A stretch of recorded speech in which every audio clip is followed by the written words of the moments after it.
Welcome everybody to the Majestic Goose Network. It was the first time. All right, so it's off to a great start already. So this is the first non like either Shitty Cowboys or NBA like an actual stream I've done where it's just kind of like a random one-shot stream. And so long, I had no idea what to say right there when we introed it. So, welcome to the Majestic Goose Network. Tonight, we have a special treat for you all. Tonight, we are going to be doing the D&D one-shot adventure. It's a Tier 2 adventure called Dino World by Celeste, Conowitch. Very excited to get into this. Completely different than Jurassic Park. So there will be no Jurassic Park puns allowed from everybody gets one. Everybody gets one.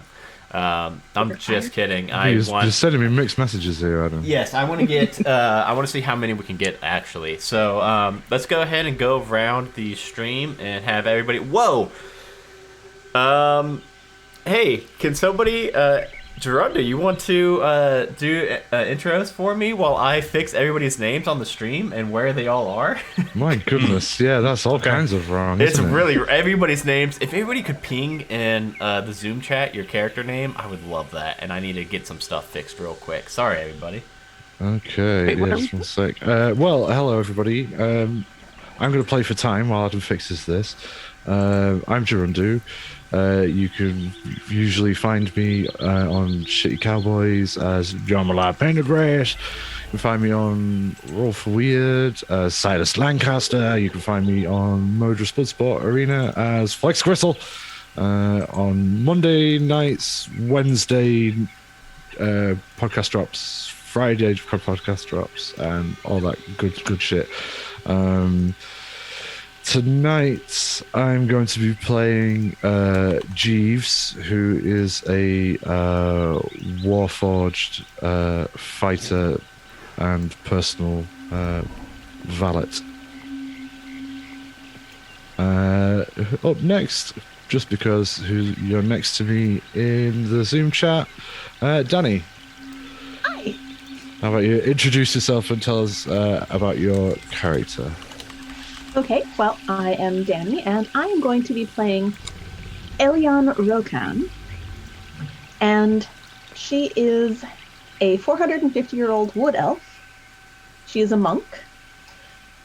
She has spent most of those 450 years at the monastery and is not so good at peopling or elfing or other racing. But, you know, she hits stuff real good. Yeah, that sounds like a pretty good introduction to me. Next up down the list is Tanya. How about you introduce yourself and tell us a little bit about your character? Okay, I am Tanya. My character's name is Epiphany. She is a tiefling wizard / necromancer. She has a lovely valet named Jeeves. Hello. Me personally, I am at Readings by Tanya on Twitter because primarily I'm an intuitive and I read tarot cards. I'm also an author in my spare time, and in the tabletop role-playing world, I am in a Tuesday night stream called Shadows of Scavalarum. I'm terrible at pronouncing that name, but it's super fun.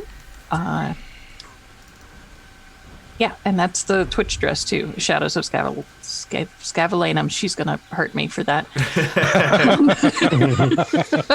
Well, she shouldn't have made such a hard name. It is a really hard name. Yeah. That's tough. But it is big fun. So, yeah, looking forward to playing with some non-Jurassic dinosaurs.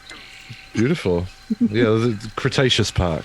Yes. Up next, Ernest, my friend, introduce yourself and tell us a bit about your character. Sure. Hi, I'm Ernest. I know as Hollow Invective, doing some things here and there. I have a couple of projects on hiatus, but I love being here with Majestic Goose and just being able to play whatever, either on Mojo's Bloodsport Arena or in their one shots. It's a great time. Tonight I am playing a Furbolg druid by the name of Mesdorem. His name is Mesdorem Skywatcher. He is Hoping to see the dinos. They seem very fun, and it should be a good time. Hopefully. Yes, indeed. We are all hoping for a mega happy fun time as soon as Adam spells everybody's name correctly. Up next, the beautiful, the talented, the very Jeremy Fair. How about introduce yourself and tell us a little bit about He's your character? very Jeremy Fair. Hey, I'm Jeremy, and the character I'll be playing is Leaf. And Leaf is a human ranger. He is a beastmaster, but he's actually like a big game hunter, so he carries like a rifle, and he's been spending a lot of his time like hunting, well, dinosaurs and other big game like that. So he's here mainly, he was hired kind of out of like protection just in case things go wrong. But for him, he's just hoping maybe he'll run into some sort of beast he's never seen before, so he could perhaps take it down and further solidify his name as a big game hunter. You can also find me along with Gerundu on Dice Talk, which is a show that we do together where we interview a whole bunch of really cool people, different content creators, artists, authors, D&D personalities, podcasters, things like that. And then we talk about a topic, and we do that on a different topic every episode, and that's a podcast, so that's free, so go check that out. And, No, you gotta pay for it now. You PayPal me directly every episode. Are we all sorted out, or are we vying for time still? We're good to now. go? Yeah. All right, so Adam, it's your turn. Yes, so- lastly, and by Fucking Clancy. Thank you, Gerundu, for spur of the moment buying me some time. I realized that I had not done the names whatsoever from our Diesel live Hey, stream. man, So yeah, it's what I do. very excited to see all these characters in action. And without further ado, we will get into our Eberron adventure. So, you all were hired by a Billy Muldoon. Billy is a half-elf veteran, and Billy's been hearing rumors about a rogue band of soldiers called the Fighting Fifth. And the Fighting Fifth have somehow survived the day of mourning from the last war, which you all would obviously know that the day of mourning was a pretty devastating magical event where, untold thousands of people were killed, and it was pretty much the beginning of the end of the last war. And somehow this Fighting Five has somehow survived, but have gone rogue since then. And a member of the Fighting Five named Raylene is supposed to have set up shop in a abandoned theme park called Dino World. Some of you may have heard of Dino World before. We will get to that. But Billy has offered you all each 1,000 gold to find Raylene and bring her back for questioning. It's not necessarily like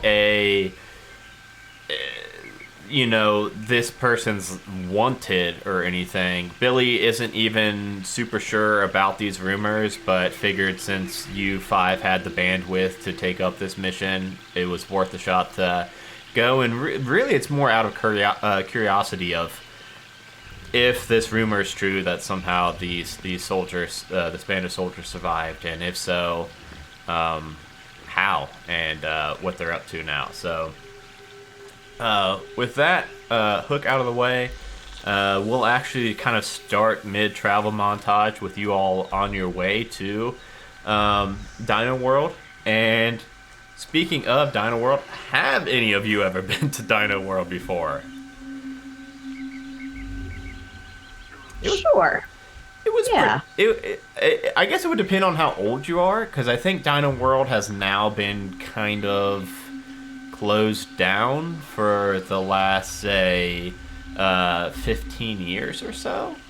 So I guess it would kind of depend. Well, I guess you all are over 15 years old, hopefully. I don't know, maybe not. Jeeves is 7. Jeeves is only, so Jeeves has, so it's a no on Jeeves. Yeah. He was only built 7 years ago. I've never been to this Dino World, but I think it's very exploitative of the dinosaurs. I hope to free them because my halfling wife would like that very much. Cool. At least like grumps his little face with his big mustache. He's like, I remember going there as a boy myself. I remember seeing the big waterfall with the Tyrannosaurus with its mouth open wide. From that day forward, I wanted to see it die by my own hands. I became a hunter, a poacher, some call me, the greatest poacher in Eberron. All because of this damned place. And now we return. I think you have some things to work out there, Leaf, but sure. What, you Epiphany, don't go head-to-head with the beasts in the wild jungles? How do you prove your value, your worth? Yes, you have many things to work out about yourself, but that's okay. I hit people, not animals. Epiphany has heard about the park. She's never been, but in addition to dinosaurs, she imagines that there are some very interesting plants that she can retrieve. So she and her 20th birthday present, Jeeves, he's been with her for 7 years. She's asked for his protection so that they can go and collect poi plants. Cool. What about Elion? Is that how we pronounce it, Danny? Elion, yeah. Yeah. Okay. Has Elion ever? No, I had no cause to leave the monastery to go visit some dinosaurs. Like I said, I don't hit animals. Okay, and I just posted in Zoom for you all the map that's actually on the overlay. You all don't technically have that yet, but before I forget, I wanted to go ahead and pop that in there. So,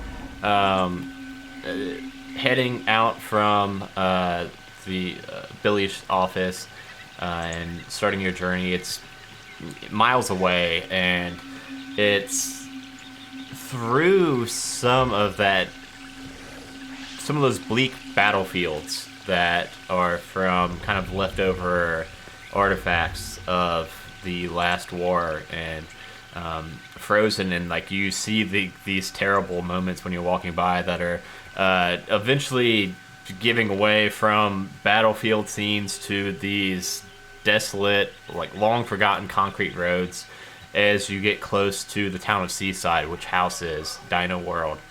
And occasionally you'll see brightly painted advertisements like along the concrete roads that are advertising the town's many attractions. Most of them are focusing on Dino World. But in this gray, dingy mist, it's more haunting and spooky than what you think that they were probably going for when they first put these billboards up. But it's probably a few hour walk on foot to get to Dino World, and before you know it, you enter into where you can see the gates. So anybody who's been here before, you recognize these gates instantly. They are very recognizable, very hard on the branding, and the mist kind of parts and gives way, and you see these thick vines and full lush vegetation that have consumed most of the fencing around this. But you see that large sign above the arched entrance that reads Dino World, and the script's kind of peeling down now over the years. And you also, even from a couple feet away, you see a really big set of heavy padlocks that are securing the gates.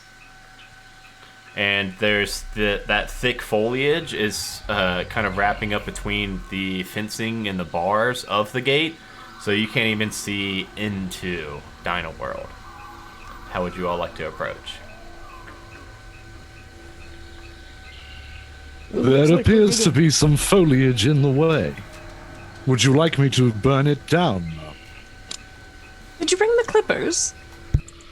Unfortunately, I did not see clear to bring the clippers, ma'am. Shall I discipline myself? Not this time. I can summon a bolt of fire to burn the plants. How do we feel about fire? Are we good with fire? Yes. I like fire. That should be fine, but what's that gonna do with the padlock? Why don't we just climb the fence? And I'm gonna. By the way, my guy's like an old man. He's like, Hey, I kind of got that. he's like 75. He's got like a big brownish kind of dark brown kind of like cloak that's like wrapped around his body, and then underneath it, he's wearing like some thin chain armor. But then he has this giant wide brimmed hat, and he has this huge mustache that is like one with his beard, where it's so large that you can't even see his mouth. And he just starts, and he's not really like that tall, and he just kind of like, and he just starts running over to the fence and attempting to climb it. And I just have like a big rifle on my back as well. But yeah, I'm gonna try to climb the fence. Okay, is this in tandem with the fire happening, or is this going I mean, to they take... can do that. As soon as they say that, I just was like, well, I'm gonna climb it, and I ran over and started to climb it. Okay. I mean, if it's while they're doing the fire, that's fine. But I'm not gonna climb the part where they're hitting the fire. Aren't they doing it at the front door? Yeah. With the person in the way, I won't set anything on fire. Okay. Yeah. Jeeves is just waiting there with his hand outstretched To see for the word. to see Yeah, how like if Leaf they're does. burning the front door, I'm gonna just go up the fence. Kind Okay. of beside it. Well, if Well, nobody tells, unless Jeeves Is the door explicitly wooden? instructed. no, it is metal. It is metal. Okay. There's some wooden, kind of. It's more decorative.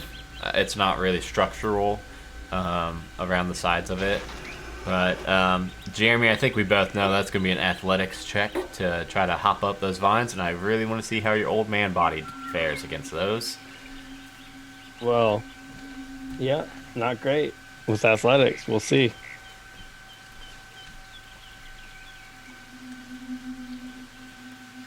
Um, 15. 15. It is even with this much foliage, it's it's really high. The gates are between 20 to 30 feet. The fencing's all 20 to 30 feet high. So it's a good amount of distance that you've got to cover for that. But struggling through, you're able to find enough footholds, and you're able to climb yourself over to the top of the gate. And up here, where it should be metal, like spikes and an anti-dinosaur escaping detriments, the foliage has luckily all kind of grown over that, so it's actually soft and cushioned enough for you to climb over. And yeah, you're able to get to the top of it just fine. It'll just see my cloak billowing as I'm like looking around. Well, I guess I'm gonna look first. Do I see anything on the other side that looks like not great? Oh yeah, I forgot to mention a big T-Rex bites you right on the butt. Nope, there's you're actually overlooking into a central plaza, and you can tell that this place has not been taken care of for quite some time, because there's kind of there's still some pathways. You can definitely tell where to go, but everything's kind of overgrown now, and you see some benches, food stalls around this area.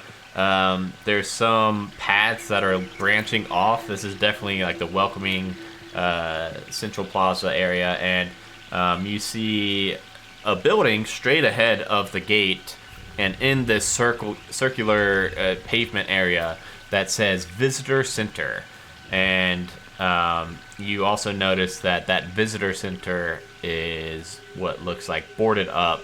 Every window, door, they have all been hastily boarded up by somebody. All right, I'm gonna just look down at them, and I'm not gonna yell too loud. I'm gonna like almost, I guess, stage yell. I'm gonna be like, "Coast is clear!" Like just loud enough to kind of let them know I don't see anything. You don't expect me to climb. Tell me, you don't expect me to climb. Right. Why don't you do the fire thing? Jeeves, Yes, ma'am. burn those vines, but not directly under the old As you one. wish, ma'am. Do I have to No. aim? Just do it. Like, We can say, yeah.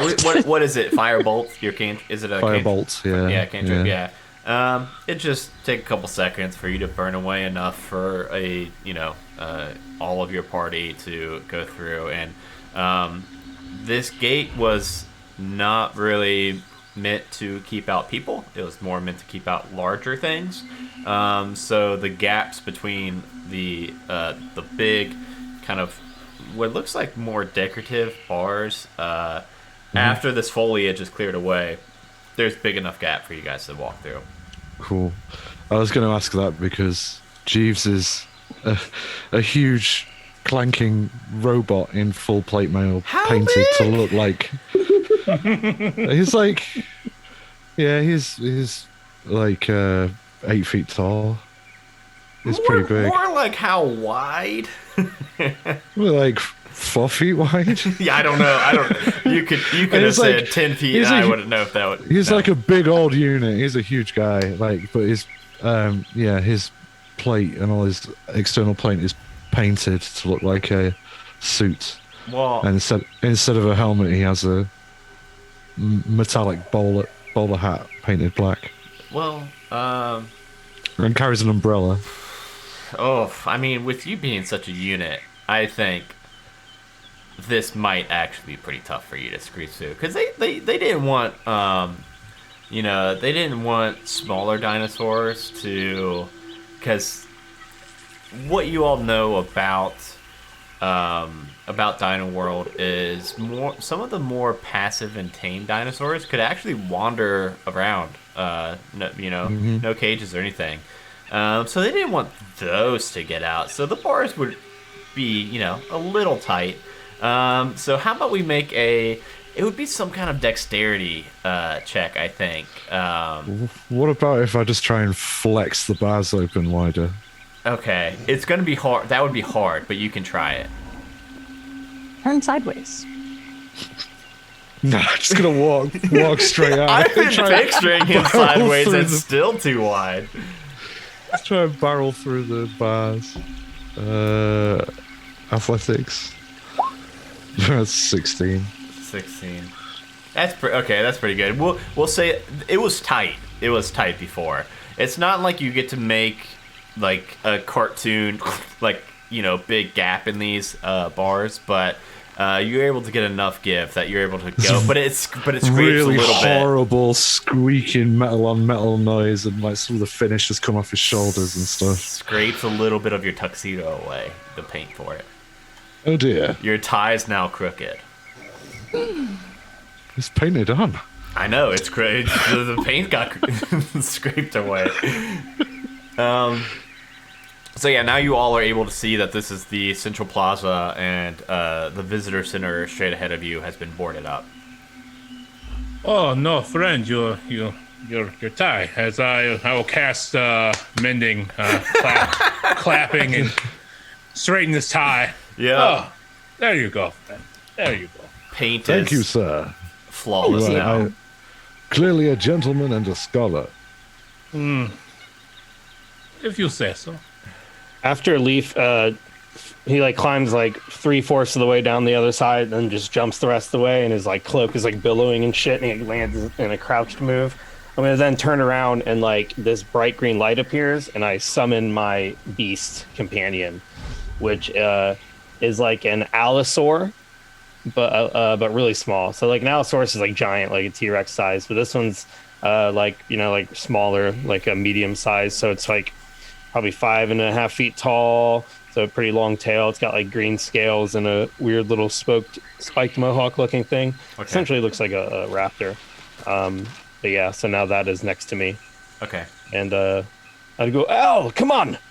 Let's go catch up with everybody else. And we'll come running over to where the rest of the group is. Okay, cool. I will definitely take a step back because I haven't really seen any dinosaurs, Yeah. even Jeeves little will- ones. Jeeves will interpose himself. What is between- that? Oh, don't worry, this is Al. He doesn't even really eat, he's just energy. Right, Al? Oh, don't give me that look. He is temperamental, though. Al, the Allosaurus. Well, yeah.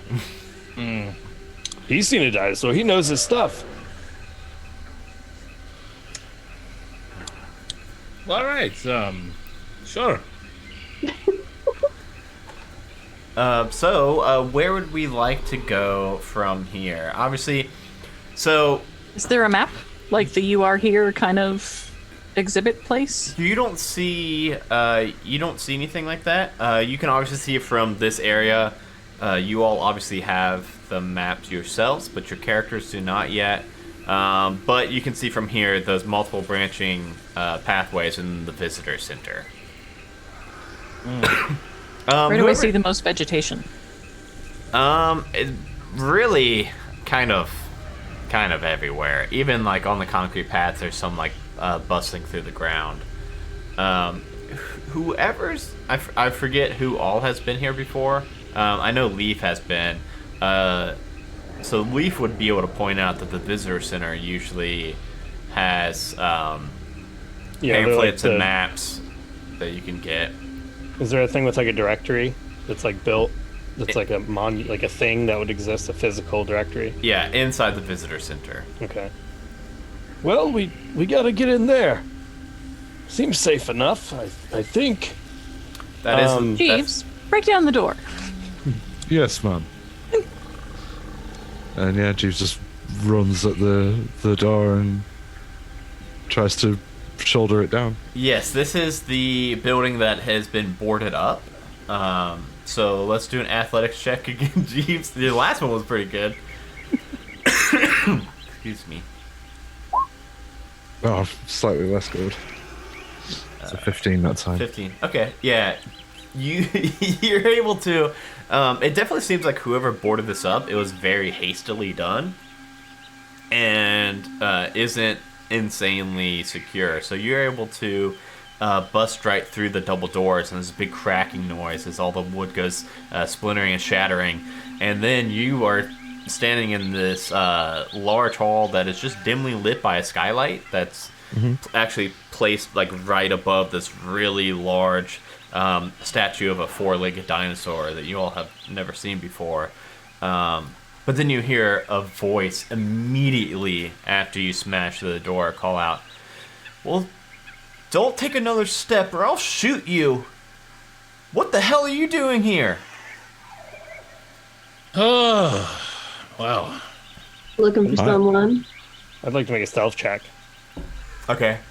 They have not yet seen I me. will not be the one getting shot. Oh. Oh, okay. Looking for who? 13. Oh, It's crap. plus What was the name? 13. 30. You're Brianna, Rini, Raylene. Raylene, and a 30. Leaf's cloak. No, it's only stealth because I got canny, which lets me double one of my abilities I got from being a ranger, so I So you're doubled just stealth. very stealthy. You all I'm cannot just see. hiding behind Jeeves. I just throw up my cloak and then I'm like gone.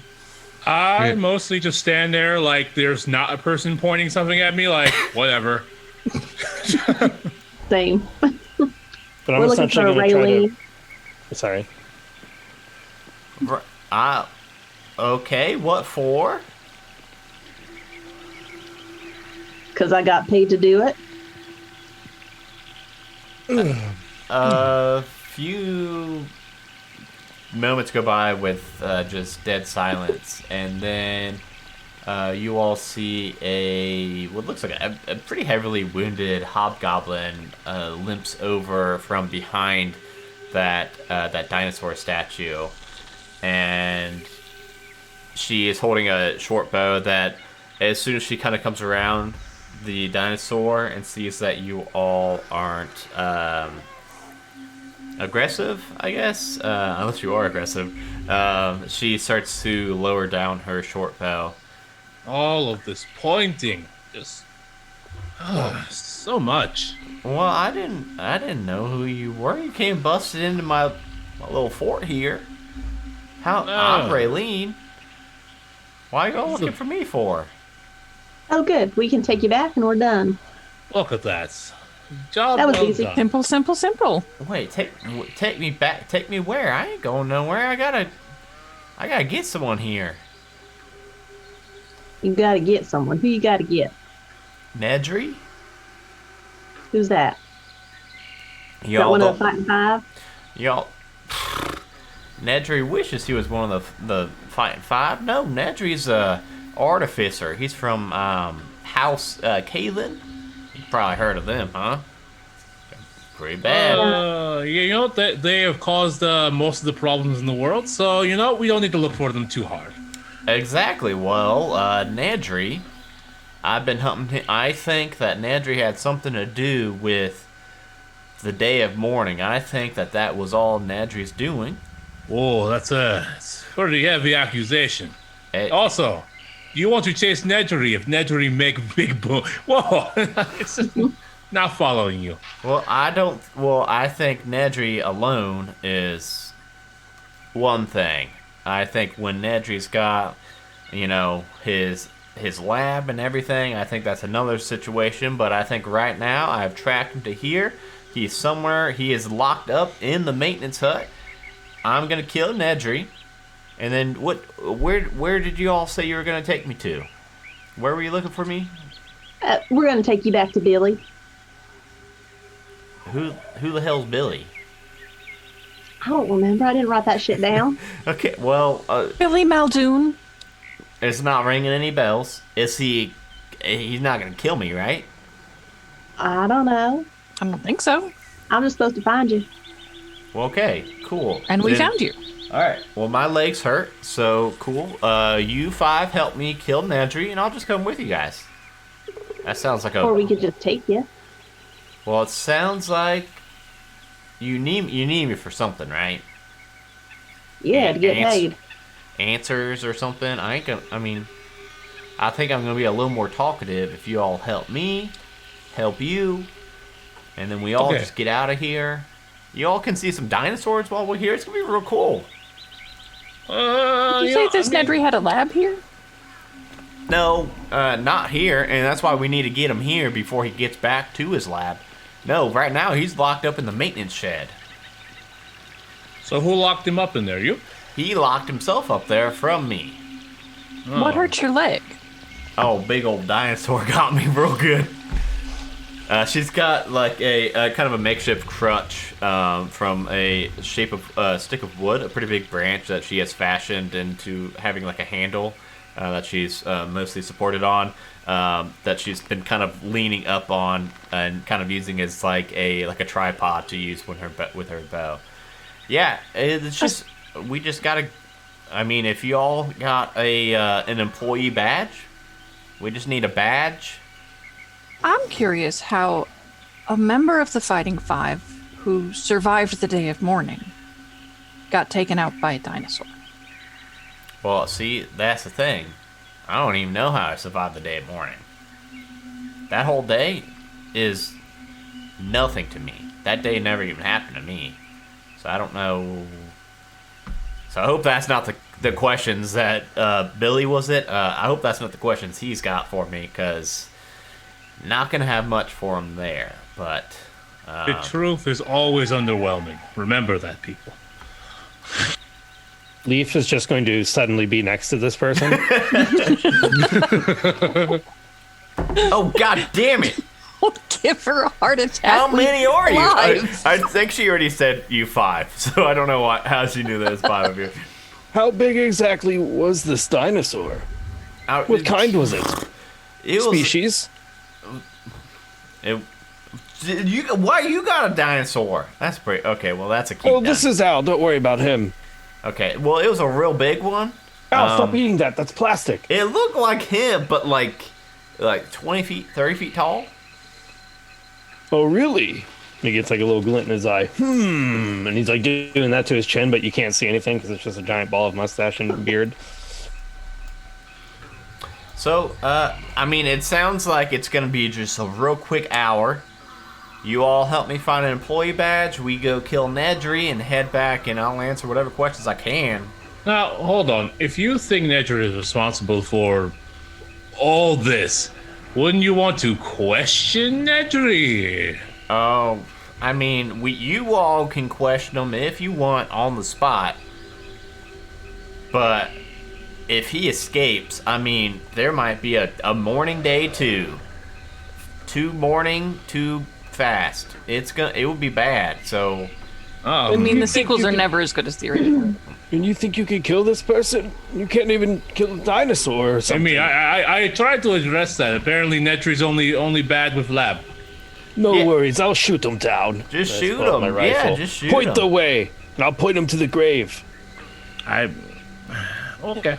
I mean, Okay. this ain't what we were hired for. A lot of extra work.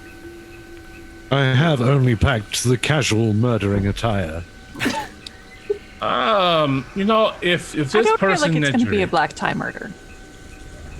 Very good, Mom. if this person Nedry has pockets, they probably have things in them. I mean, Yes. he's maybe I hope they have pockets, friend, or I'll have to look in your pockets. he might. I don't know. He might have pockets. I didn't really see. Well, He's got clothes. For your sake, they better have pockets. More about your injury. Did that happen here? How many creatures are in this park? What do we have to watch out for? Oh, everything's kind of just all the cages have kind of come down, so it's kind of a free for all out there. There's definitely dinosaurs everywhere. Every kind of flying ones, big ones, small ones, nice ones, mean ones that eat leaves, the one that eats me. Yeah, it's gonna be rough. That's why I'm really happy to see you, Five. And perhaps Where we would we need to get be one of more these careful. badges? I haven't had the luck to find one, so but here's and she pulls out a stack of pamphlets. Here's a bunch of maps, and she starts handing them out to each of you. So I mean, it's a pretty It's cool like a field place. trip all of a sudden. Yeah, surely, like I don't know, someone around here's got to have a map on them, right? I mean, a badge on them, right? I still don't understand We don't work here, you know that, right?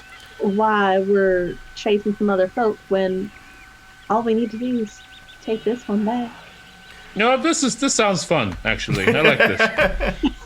All right. I haven't found any plants yet. Oh, there's I a came here lot for of plants. There are so many plants out there. Yeah, you're gonna And find. if we some lose plants. this one, it's on you. Y'all are paying me instead. Well, I get paid to shoot things, and I haven't shot anything. So I'm in. Yo, Okay. you're gonna get lots of stuff to shoot. Well, I mean, if you want to kill her, I can just wake her up before we leave. That sounds terrible. I don't like that. Well, let's see here. I look at the map and I will attempt to cast locate object. It can locate the nearest object of a particular kind, such as a certain kind of apparel, jewelry, furniture, tool, or weapon within 1,000 feet of me. So I'm gonna look for a badge. Fuck, does that just shit, that might fuck. Let me see. Describe or name an object that is familiar to you since the direction. What does it mean is familiar Well, to it says, you? if you read further, it says alternatively, the spell can locate the nearest object of a particular kind, such as a certain Okay. kind of apparel, Yes. jewelry, furniture, tool, or weapon. If Yep. it's blocked by any thickness of lead, even a thin sheet, then I can't locate it. But so I'm gonna just do that. Like, all right, badge, badgy. What would happen if there were two that were kind of equal distant? I don't know. That is up to you, I guess. Okay. It says the nearest object of a particular kind. Maybe I just kind of Nearest go. object. I just kind of go. Okay. So I guess you could take me on a wild chase around the park looking for two badges. I mean, your choice. Let me look that up again. Yeah, to see if it's like you sense the direction. Okay. Yeah, I don't know where it is. I just know Yeah. kind of where it is. Yeah. North. You cast that and you start to feel just a strong urge north of where you are. Yeah, I put the map down on the ground and just go badgie, badgie, badgie, badgie, badgie, badgie, badgie, badgie. All right, scoop So up the map. that's how the other half does it. All right. Yeah. And I scoop up my map and I walk north.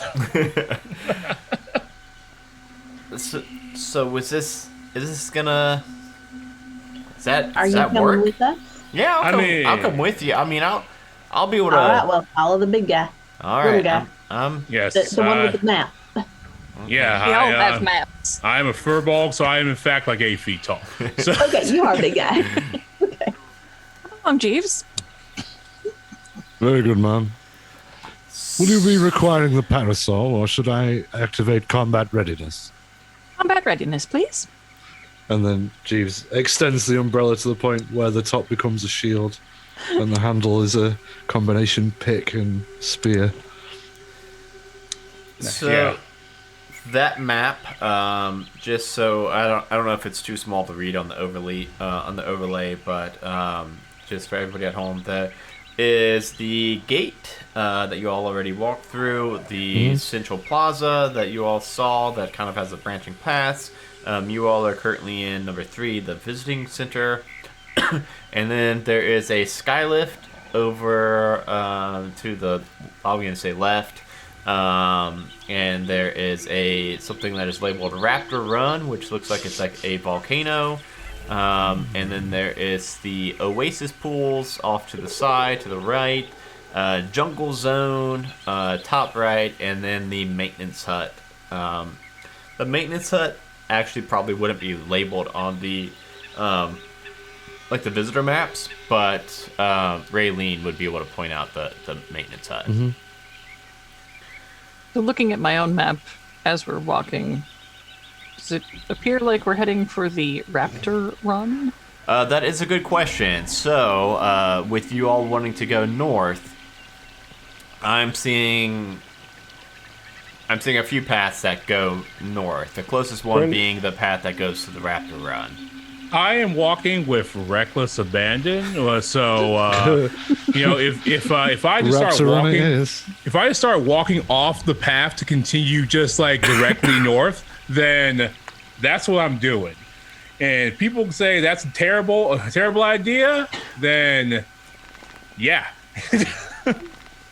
I feel like Leaf's the opposite. I'm like stealthing from point to point, checking, attempting to be perceptive, and looking around literally like I'm the one hunting, not looking around like I feel like I'm the prey. I feel like I'm the one looking for the next thing I can hunt down. Yeah, my character clearly feels too comfortable in a place with dangerous dinosaurs. I feel like messed around is pretty good bait. Like he's just walking, and I'm like, hell yeah, I got my gun. I'm like, as soon as something jumps out, I'm taking this thing out. I need to take him hunting with me more often. Jeeves will be like clanking slightly ahead of Epiphany and like doing things like lifting up logs so she doesn't have to step over them and stuff like that. I would like to quickly cast magic weapon on my rifle though. Okay. To give it a +1. So now it's a +1 rifle and it's magical.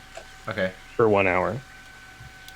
So, walking up this path, you kind of Leaf is jumping back and forth, side to side, hiding behind whatever cover you can as Mesrum is leading this way. And you almost get hit by this, Mesrum. How do you say your name, Ernest? Mesrum. Mesrum. Yep. So you're kind of buried looking at this map and also following your locate object sensory, and you hear what sounds like a whistling noise, and it starts to get louder and louder, and it's only then that you finally, when it's getting like almost ear-splittingly loud, you pause for a second, and just 6 inches, a foot in front of you, something shiny slams to the ground and like explodes out, and it's just metal and shrapnel landing nearby everywhere. And and you get a moment to glance up, and you see a pod of pterodactyls just fly off in the distance. And this looks like it was a warforged of some kind, like a park attendant that just fell in this path. And in its still clutched hand that's off to the side, off by its own, you find what is labeled Speed Pass. All right. I will. Do they look like? It's so hard to tell with a Warforged. Do they look like freshly dead, newly dead? Probably not. That is hard with Warforged. Yeah. I will only contemplate it for a second. Speed Pass. Is that a badge? It is not. Please, sir, let me clean that for you before you prise it from that corpse's hand. And yeah, Jeeves gets out a little spritz bottle. Corpses are part of the world. Yes, but one should not be handling them so casually, sir. Fine gentleman like yourself. There you go, sir. I suppose. This is not the badge, but only a speed pass. Leaf would be able to. And what do those do? Yeah, anybody who's been here before would know that a speed pass is very expensive for Dino World. And not much unlike a speed pass in, say, like a Disneyland where you get to skip lines. The speed pass in Dino World is a little bit more advanced in that when you use it in the confines of Dino World, it grants you pretty much the potion of speed, which grants you haste for 1 minute. But you can just use it while inside Dino World. And it's so that people can get around and see things really quickly. They are very expensive, except for this one. But Well, I don't know any of that, so whenever a It person seems like someone gave their right arm for it, so. whenever somebody uses the speed pass, though, it is like bound to them. It is as if nobody else can use the speed pass after somebody else has already used it.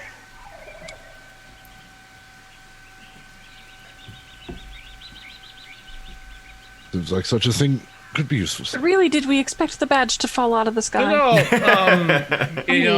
Worse and better things have happened. You never know. But with the Warforged now cleaned up, how did you clean that up, Gerundu? Jeeves? You said you were cleaning. I spritzed it from my internal reservoirs within my Warforged mouth. Okay. Polished it with a rag that I carry for such things, and then gently deposited it in the undergrowth. Awesome.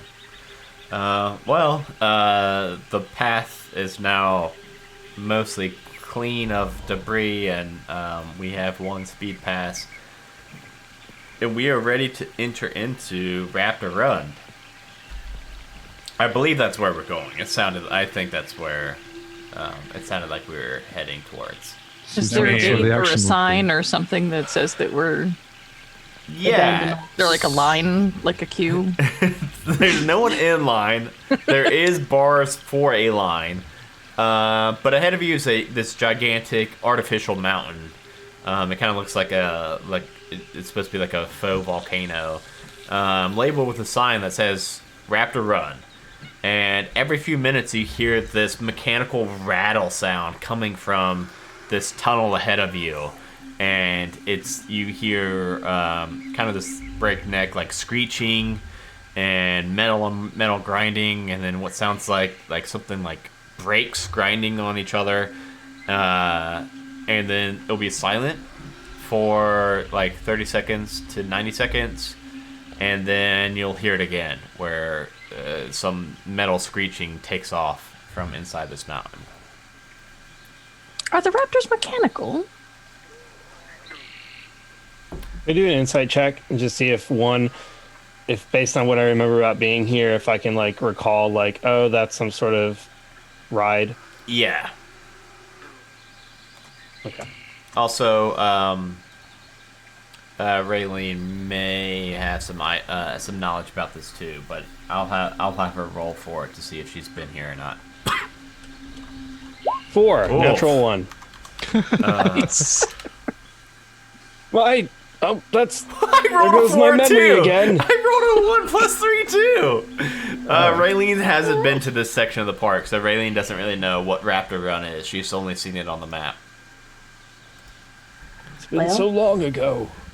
Might as well check it out. And Elion starts walking the queue, following the path.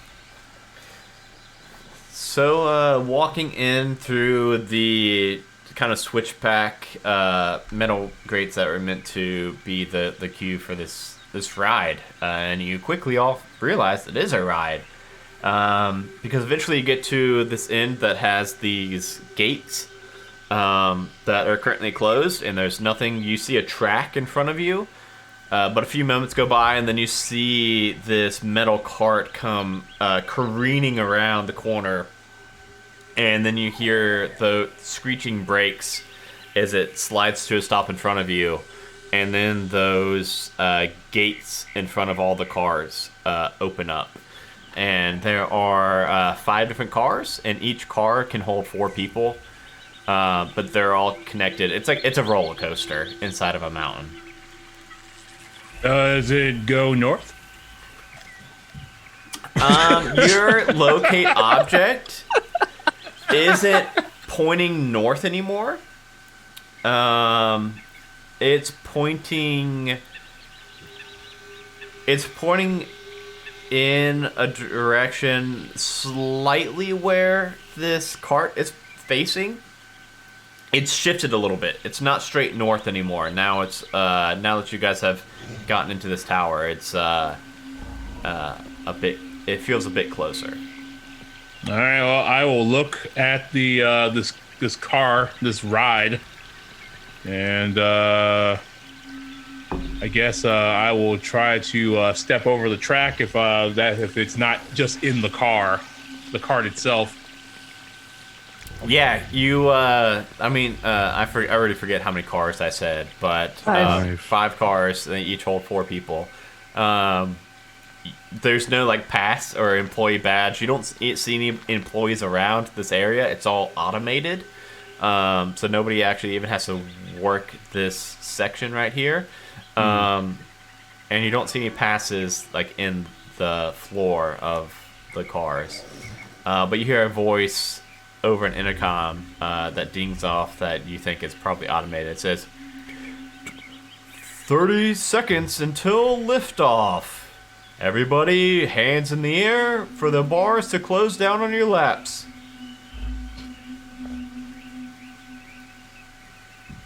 Are we doing this? I'm not entrusting my life to that thing. I shall see to it that you come to no harm, ma'am. If you're going to entrust your life to one bit of metal, another bit of metal, just Very droll, sir. very true.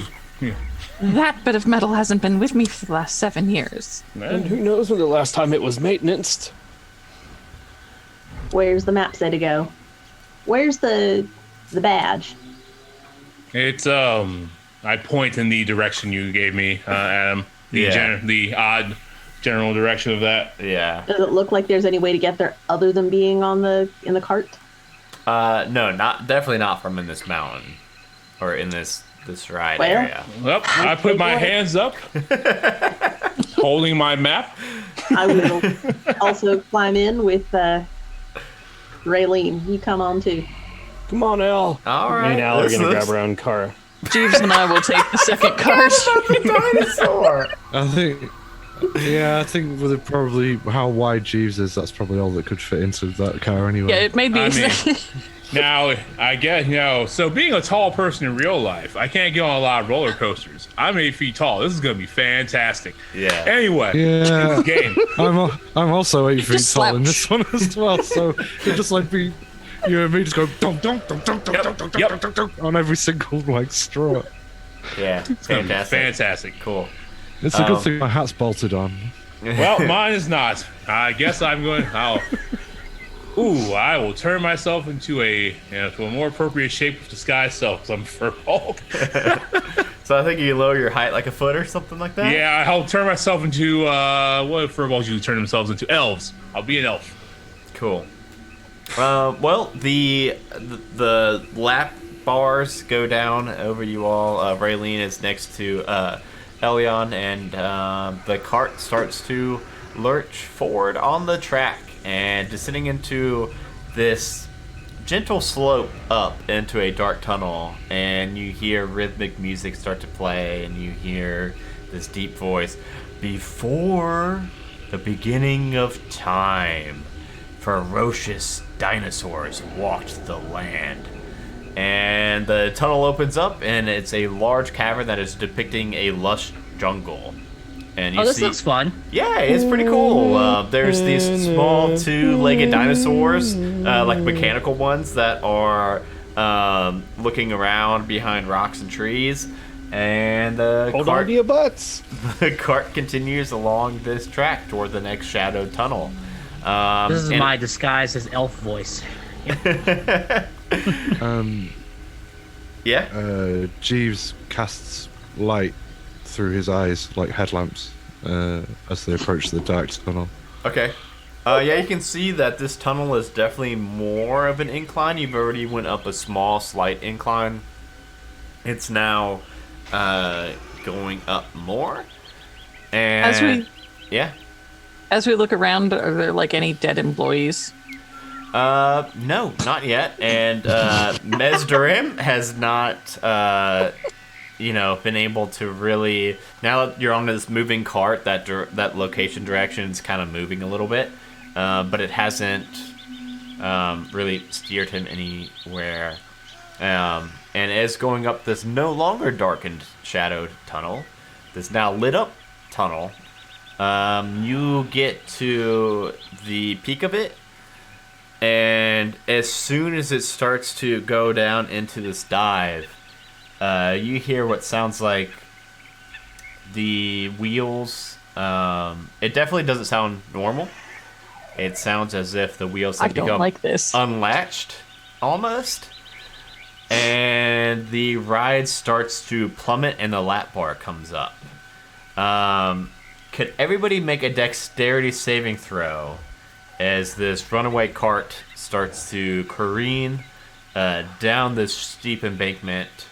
There's some foliage, like around fake foliage, like in this tunnel that you guys can now see from the headlamps.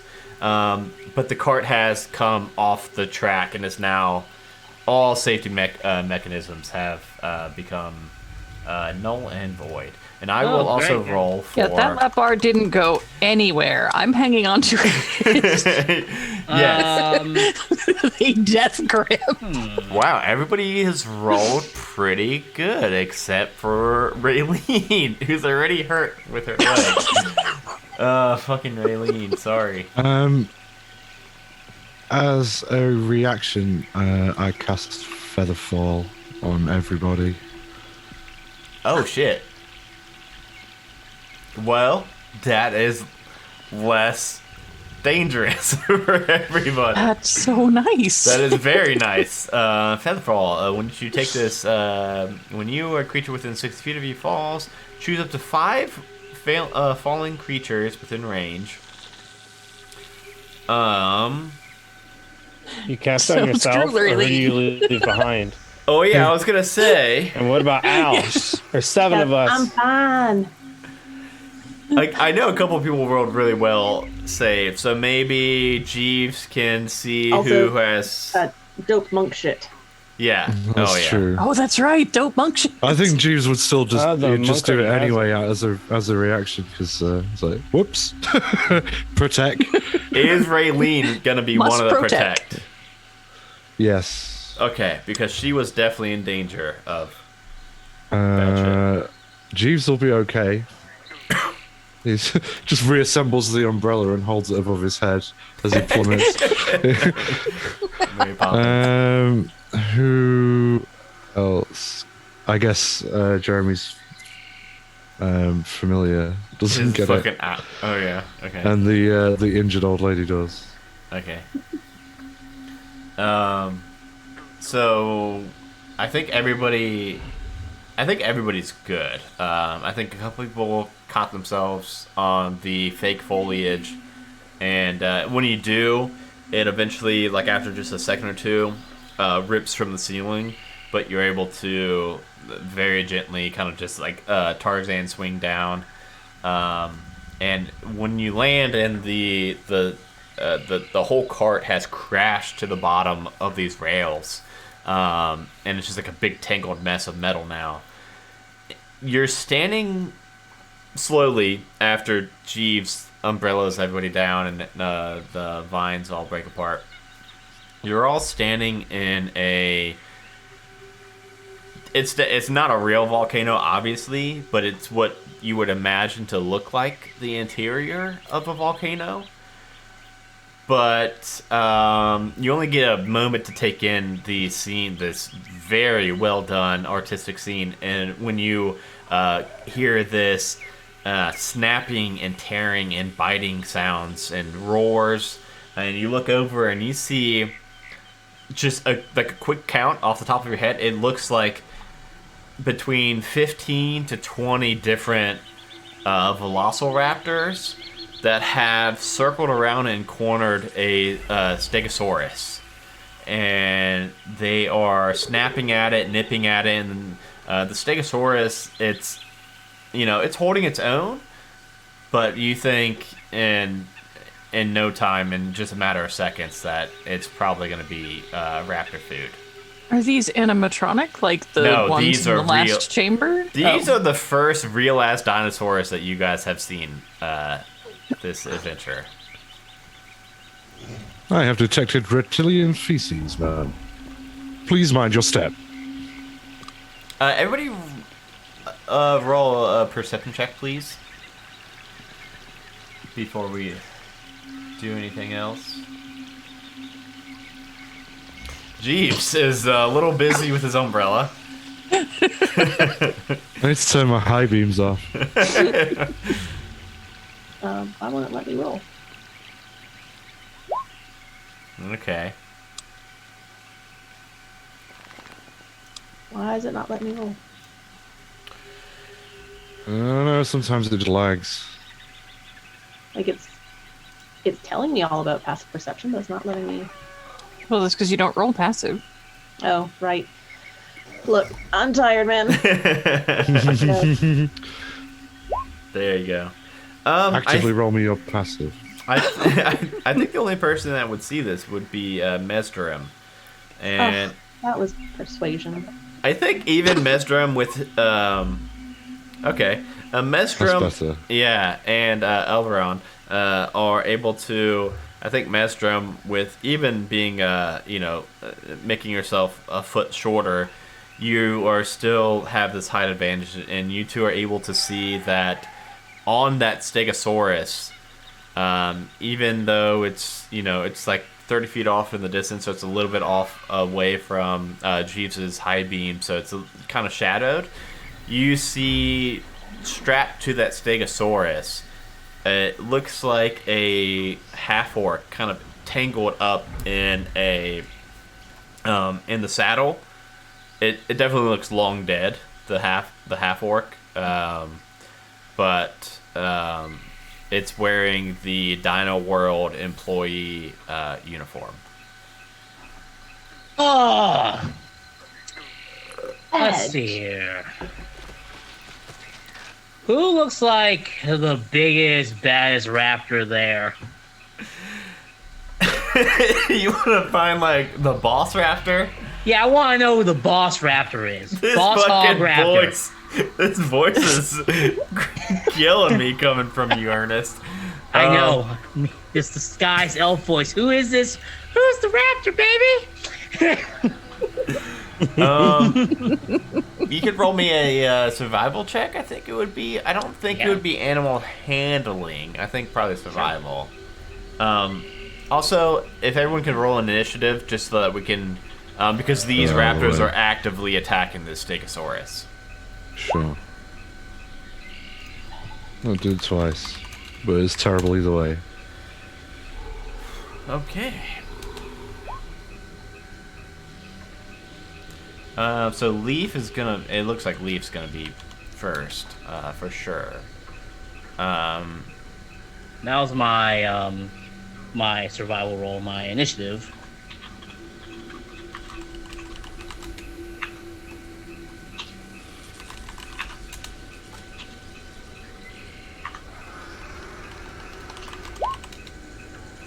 Whoa.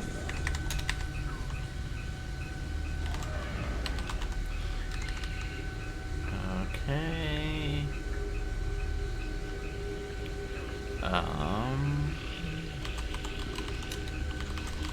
So it is going to be Leaf, Mesderum, Epiphany, Stegosaurus, Elron, Jeeves, Raptors.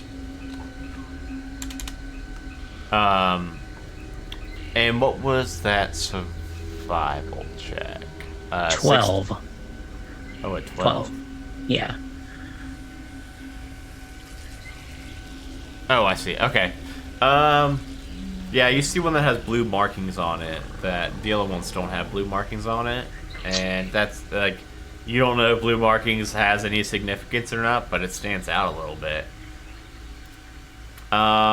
So Leaf, these are the first dinosaurs you've encountered all night. What is Leaf gonna do? How far are they away from us?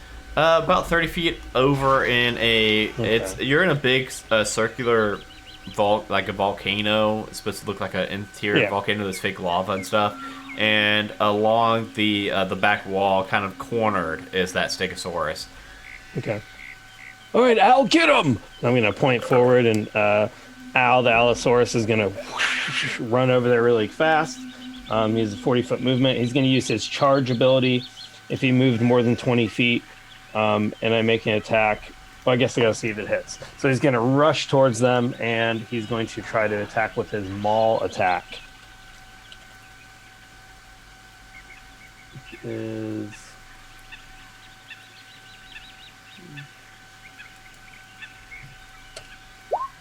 Oh, that's only a 10. That is not gonna hit one of these bad boys. All right, so he rushed over towards them, but he did not hit. Leaf's just kind of cursed to himself, and then pull out his rifle and fire at one of them. Yeah, so these are real raptors, not Jurassic 20 Park to hit. raptors. So they are pretty small. A 20 will hit. All right, so then that's going to be... How the fuck am I gonna do 20 of these things? I might just have to stat it like a swarm. 22 damage. Yeah, I'm gonna do this like a swarm so that I don't have to keep track of 20 fucking creatures. So for that, we're gonna say that you hit and you take out 2 of the raptors with 1 bullet. It's pretty fucking sick. Okay, and that, and then I'm going to use my favored foe ability, and since I'm using Natasha's Cauldron rules, from this moment forward, I can identify my favored foe as whatever I just hit. So I'll say dinosaurs, or beasts, or whatever it is. Okay. So that also deals another 1d6, 5 more damage. So I don't know if that's splashes onto a third one or anything. A third one's you take its 2 arms off. All right, and then I'm going to and do my extra attack. Oh shit! Okay. And I don't have to reload because I have the gunner feat. Yeah. So I just shoot again, or rather, I can reload as a free action. All of these raptors, by the way, now after the sound of these gunshots, have like half of them have turned their 24 attention. to hit. Yeah, 24 is gonna hit. So we're gonna say that about half are gonna be looking towards you 5. off and kind of splitting off. Oh, I guess 6, and splitting off from the Stegosaurus. I'm going to re-roll that 4. I can do, because I have a part of the piercer feat, because I took human, so I have 2 feats, one to start and one level 4. Yep. I can re-roll that, so I'm I going was to going re-roll to that. take that one as well. But I took 1d10. shield So now it's a buster 9, so instead. it's actually 15, That was 21 damage on the second shot. 21 damage. Fuck. All right, you'll get 2 more, and the one with the arms, you shoot his butt off. I imagine it's like because it's like a sniper rifle, it's like shooting through like 2 of them in one Yeah, shot. exactly. So you just took out 4.5 of them. And then I'm just like, and I just look back at them. I tried to save some for the rest of you. That's the end of my turn. Yep. We go to Mesderum.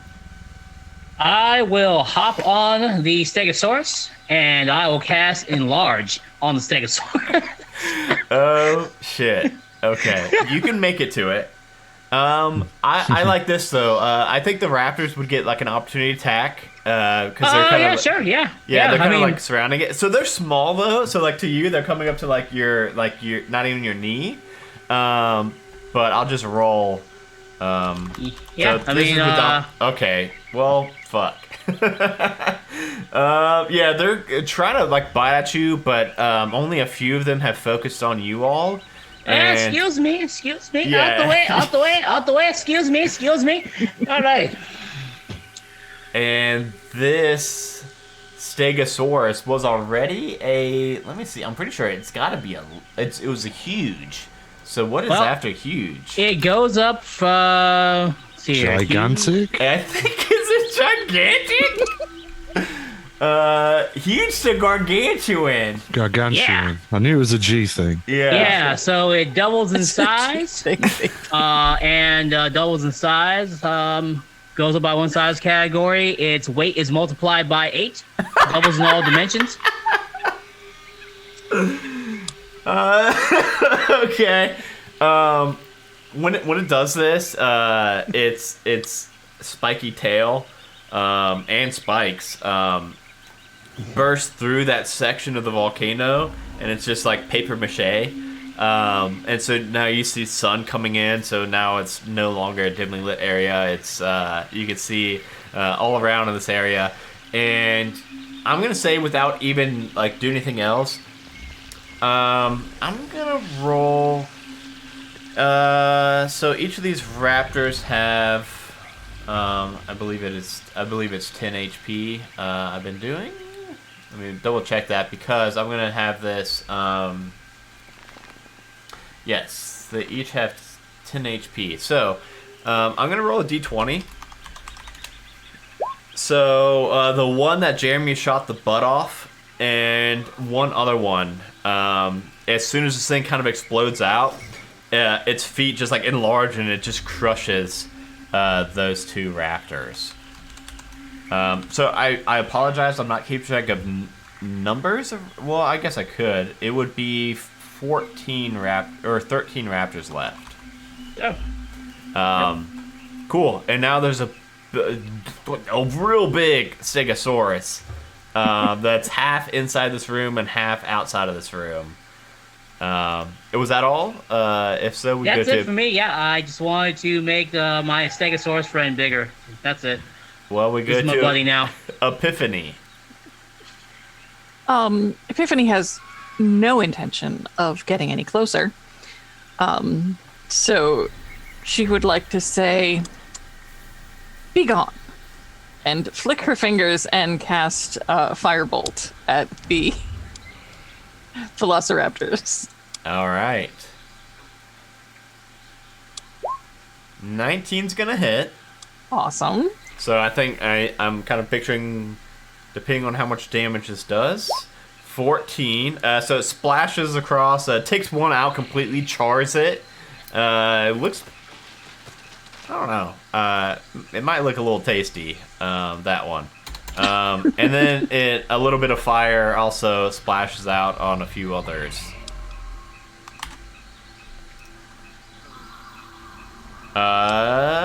Does Epiphany And that's have... really all I'm gonna do. Okay, cool. Well, it's Stegosaurus time now. I've always felt that Enlarge is kind of an underwhelming spell because it only adds a D4 to damage. That's it? Yeah, Yeah. exactly, isn't But it? it also gives you a gigantic. That's Stegosaurus. true. I mean, I had it like squish some people too when I got big, but like I don't know. I always thought that it should do more, like a D8. I would imagine at least. Yeah, I mean, I typically will also just up the die category along the die like enlargement chart for like a weapon, but that's me. I like being a gnome and reducing myself so I can carry myself around with my hand, with like my floating hand. Oh my god, that's a good idea. Yeah. Well, this, even with rolling a 4, is going to hit this swarm of raptors, and it is swooping its tail around.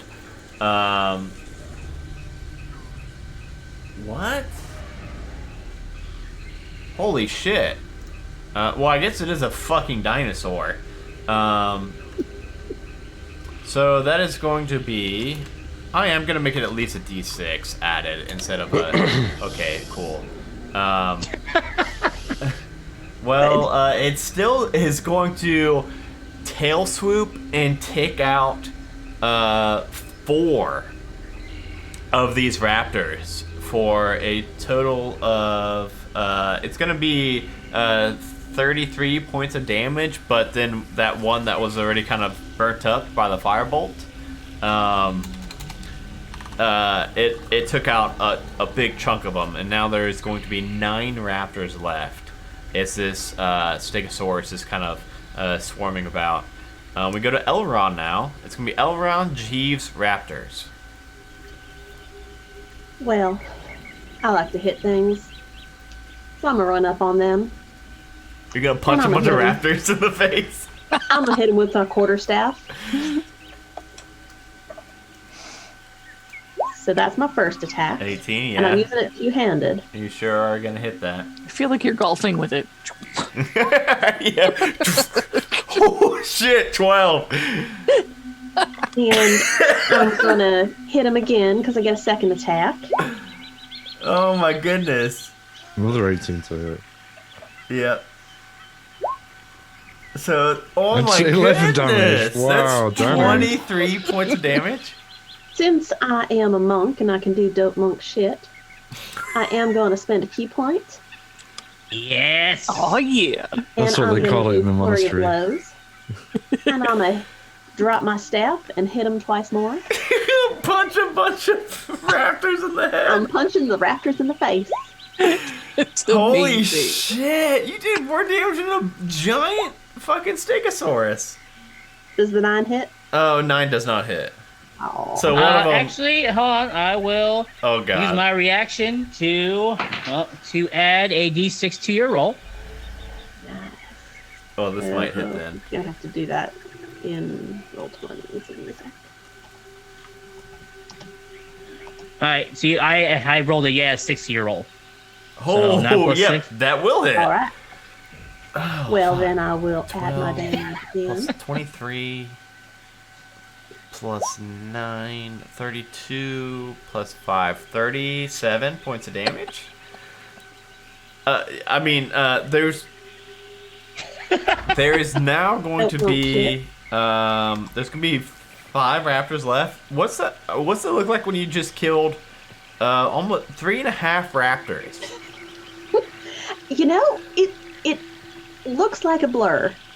Suddenly there's this elf in all of her brown clothes with her big old stick, and it's just whack, whack, drop the stick, punch, punch.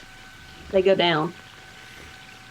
I'm really Fast. I'm really sad that these raptors go last because now it's Jeeves' turn and there's only 5 there's 5.5 raptors left. Mission to engage, man. Okay. And yeah, Jeeves will just clank straight up to the mob of raptors and swing his war pick at a mob of them, which is the crook of the umbrella. That's first attack is 10. Ooh, Not good 10 enough. is gonna miss. Second attack. Would you believe that a 24 will hit? That's okay. 12 piercing damage, and then as a bonus action, I can, because I took Shield Master, I can go for a shove with my shield to try and knock some of them prone. Okay. And that's a contested. Well, it's my athletics versus your either athletics or acrobatics. That makes more sense. I was looking at the. Never mind. I'm not gonna say what it was, but I was looking at something else that had much more strength. So you got a 16. So, I got a 25 on that first roll. But I rolled twice. 25. I'm gonna use their dex instead of trying to muscle against it. They're gonna try to dodge out of the way of it. Yeah. Because it makes a little bit more sense for them stat-wise. Nope. It was close. I mean, they rolled a 20. It's respectable, but the last 4 raptors left, because you have skewered 2 of them on your what's your weapon look like? It's a pick, so it's like it's basically like the crook of the bottom of the handle of the umbrella, but it's sharpened, so it just pierces through a few of them. There were 4 left that you just shoved all 4 of them. What you do? Yeah, bang, with the shield and just knocked them prone. They're all prone. It's either that or knocked them back 5 feet, but it's my. So I guess you could choose narratively, but I think my choice would be to knock them over. I think you push them and they all kind of scatter to the ground, but they're all underneath this gigantic stegosaurus now. Shit. There's 4 of them, and they're really more pack animals. They're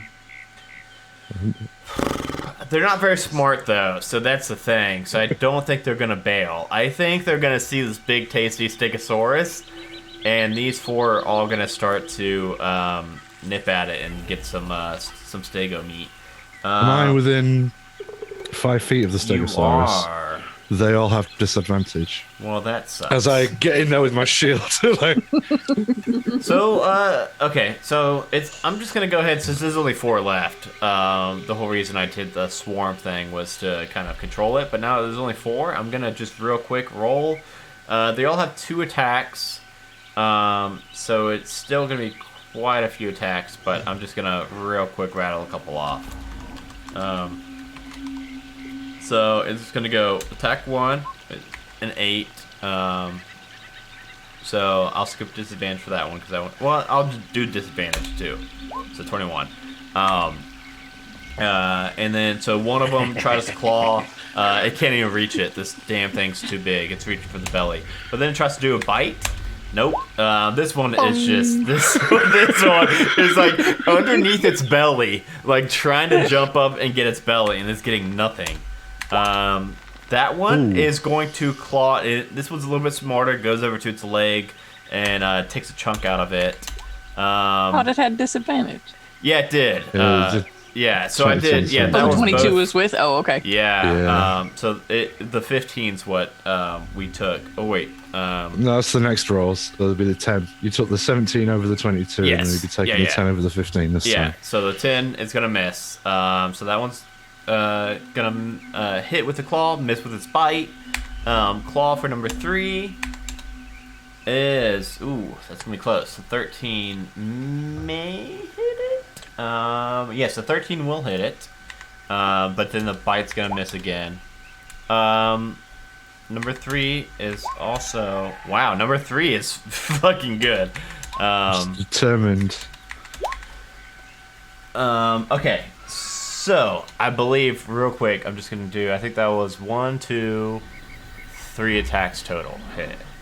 And I may be wrong about that, but I don't think it's going to make a big difference either way, because I think these raptors aren't long for the world. They're actually supposed to have an advantage if they have more allies around, but I don't think these rolls really even, I think they kind of evened out, so I think it's fine. The other thing that I can do, because I took 2 levels of Clockwork Soul Sorcerer, is cancel out advantage. Okay. Creatures within 60 feet of me. So, yeah. He's an older model, but I wouldn't trade him in for anything. So I'm going to have him do 26 points of damage total, just from various scraping and biting on this Stegosaurus. But this absolute unit of a Stegosaurus is still looking, it's kind of letting out these whimpers. It's getting these hits. It's not looking great. It already had some scratch marks and claws and bite marks on it from before you all made it down here.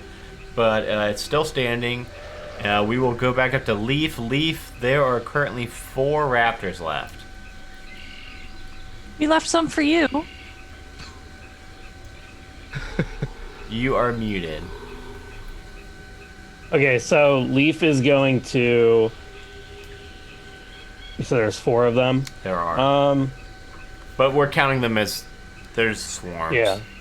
All right, so I'll use my bonus action to command my beast companion to attack again with another maul. So let me go ahead and roll that real quick. How long does a large last for? An hour. Yeah. 22 to hit. 22 is gonna hit. Yeah, concentration up to 1 minute. So this combat, 1 minute. 10 rounds. Okay.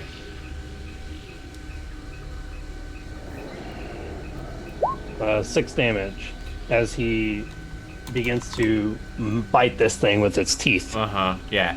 So a raptor has 10 health. So it's working on one specific raptor that it's really trying to chomp down on. It's actually stuck in its mouth. And just for fun, we'll say that one's grappled. And then I'm just going to shoot it. I'll just shoot the one it's trying to bite. Okay. He's so confident in his shot that he's not worried he's gonna shoot Al or anything. 24 to hit. Yep. Stealing Al's kill. Yeah. Fucking ass. Wow. Sorry, Al, but you're too slow. Assist counts as kill. 22 damage. We'll say, okay, we're gonna say that it was as soon as you took Technically, that because shot. it was already the chosen type, plus 6 more, 28 damage. We'll say that. Oh man. Al turns with it in his mouth, right as that one is jumping up at the Stegosaurus's belly, and your bullet goes through Al's mouth. It takes out that one too, from behind. I didn't clean his teeth with the bullet. Yeah. While I'm at it. No, okay, so how many are left, any? There are, 2, right? let's say 2.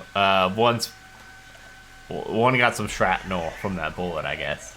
Okay. Extra attack, 16 to hit. I did horrible. That's a horrible attack is what that is. I mean, it's enough. Okay.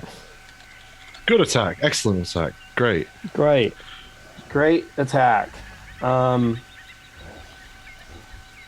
Oh, there it is. 2d10 plus 6 plus 1, so plus 7. That's wrong. No, I don't think it's 17. 17. That's what happens when you don't put the D in there. 20 damage. Yep. It seemed like Adam's taken a pretty strong D from that one. That one's gonna do it. You can describe how you killed the last one. So yeah, as soon as he's so fast that he shot the first one. It's like a bolt action rifle. Just the shell comes flying. He already has another one loaded in there, and just shoots the second one before it can even leap at Al. He just shoots that thing right out of the air. Yeah. And the Stegosaurus is kind of a little panicked looking still, kind of looking, especially it's confused as to why it's so big now. It's looking around. I will use animal handling to try to soothe it. Just, it's okay, buddy. It's okay. It's okay. It's okay. Yeah, it's starting to look at the exit that it, the big hole that it opened up into the side of this paper mache volcano, and damn, is that was that a? No, I'm about to roll it now. Okay. 13. Yeah, I think at this level that would be a passable. You're able to calm it down enough that it's just kind of slowly backing out of that hole now. Yeah, that's okay. Now you all are able to see, now that the light's coming in from the side of the volcano and everything, you all can see that half-orc employee that is, it looks like it was like on the saddle on the Stegosaurus. So the Stegosaurus is probably used to people around it, but the corpse is, it's like pretty decayed, but you can just kind of still see that park attendant uniform, and strapped on its belt you can see a badge, and your locate object this was definitely the badge that it was pointing towards. Well, I will take out a small knife and cut the straps on the saddle and cut this employee off and get this badge. Screw this dude, whatever. And I think at that, the Stegosaurus, eventually, it takes you a little bit to cut it down, and I think the Stegosaurus shrinks down, and then backs up enough into outside of the volcano and just turns and starts to run off in the distance. Goodbye. And Ma'am, would you have any further use for this corpse? Yes, I would. Very good, ma'am. And Jeeves picks up separates the tag from the corpse and just folds him up neatly like a shirt and puts him in his backpack for later. Okay, and with that, you guys have collected the employee badge. I think now is a very good time. And the employee. The dead employee. I think now is a very good time for a quick bio break, and we will be right back, everybody, in just about 5 minutes, if that's good for everybody. Sure. Yeah. We'll be right back, everybody. In a world where adventure awaits and danger lurks around every corner, an unlikely group of friends find themselves on the path to becoming heroes. But school will only get them halfway. Merlin, the human warlock barber guy. Oh god, no, I gotta buff his butt! No! Can I refuse business? Ubo, the turtle artificer. Well, it doesn't work yet, but I'm working on it. Ultrex, the discarded warforged paladin. I don't eat or sleep or wear clothes, so I just sit in the corner and wait. And Clyde, the Goliath barbarian in skinny jeans. They're called skinny pelts, okay? Find us on iTunes or wherever you download your podcast by searching for Halfway to Heroes.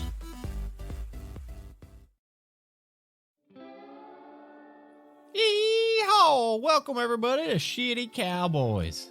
What in tarnation is Shitty Cowboys? We're an actual play Dungeons & Dragons bi-weekly Twitch stream and podcast set in the West Hollow setting. That's right, it's Dungeons and Dragons and Cowboys. What else more could you ask for? Follow Sean Marston and Jambalaya Pendergrass as they travel across West Hollow and get into some cowboy trouble. Find us on Twitch at twitch.tv/OneShotOnslaught every other Saturday at 6 p.m. Eastern Standard Time and every other Wednesday wherever you get your podcast. Now go on, get to subscribing.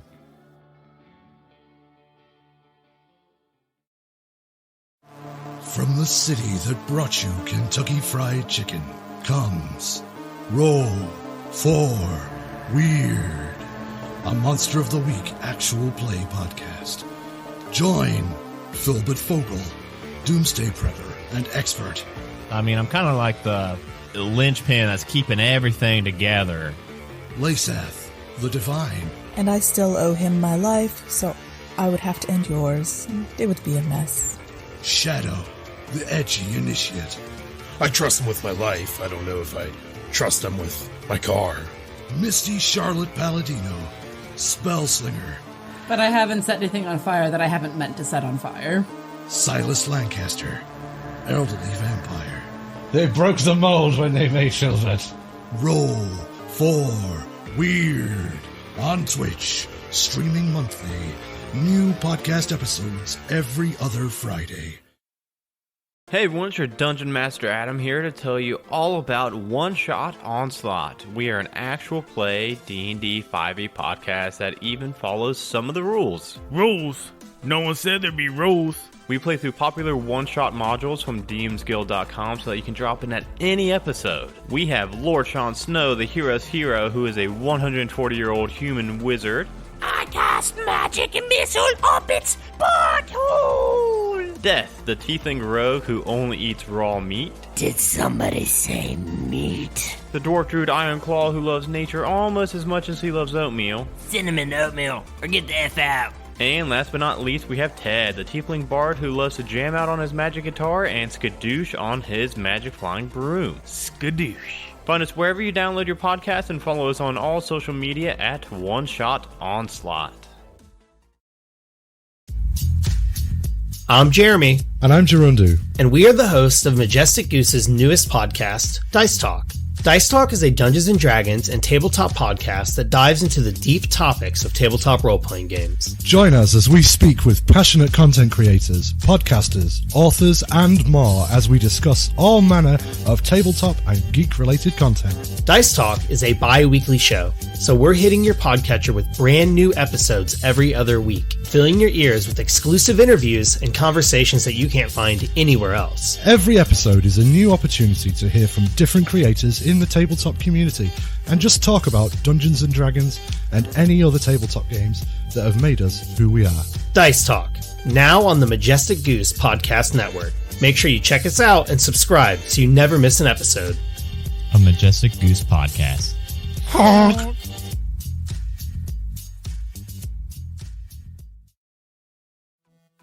In a world where adventure awaits and danger lurks around every corner, an unlikely group of friends find themselves on the path to becoming heroes. But school will only get them halfway. Merlin, the human warlock barber guy. Oh god, no, I gotta buff his butt! No!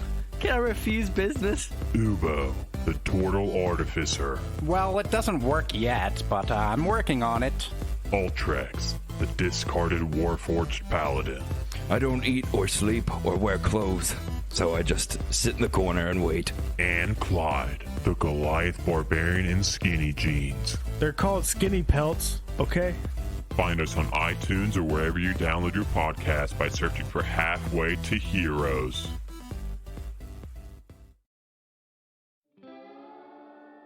Yeehaw! Welcome everybody to Shitty Cowboys. What in tarnation is Shitty Cowboys? We're an actual play Dungeons & Dragons bi-weekly Twitch stream and podcast set in the West Hollow setting. That's right, it's Dungeons and Dragons and Cowboys. What else more could you ask for? Follow Sean Marston and Jambalaya Pendergrass as they travel across West Hollow and get into some cowboy trouble. Find us on Twitch at twitch.tv/OneShotOnslaught every other Saturday at 6 p.m. Eastern Standard Time and every other Wednesday wherever you get your podcast. Now go on, get to subscribing.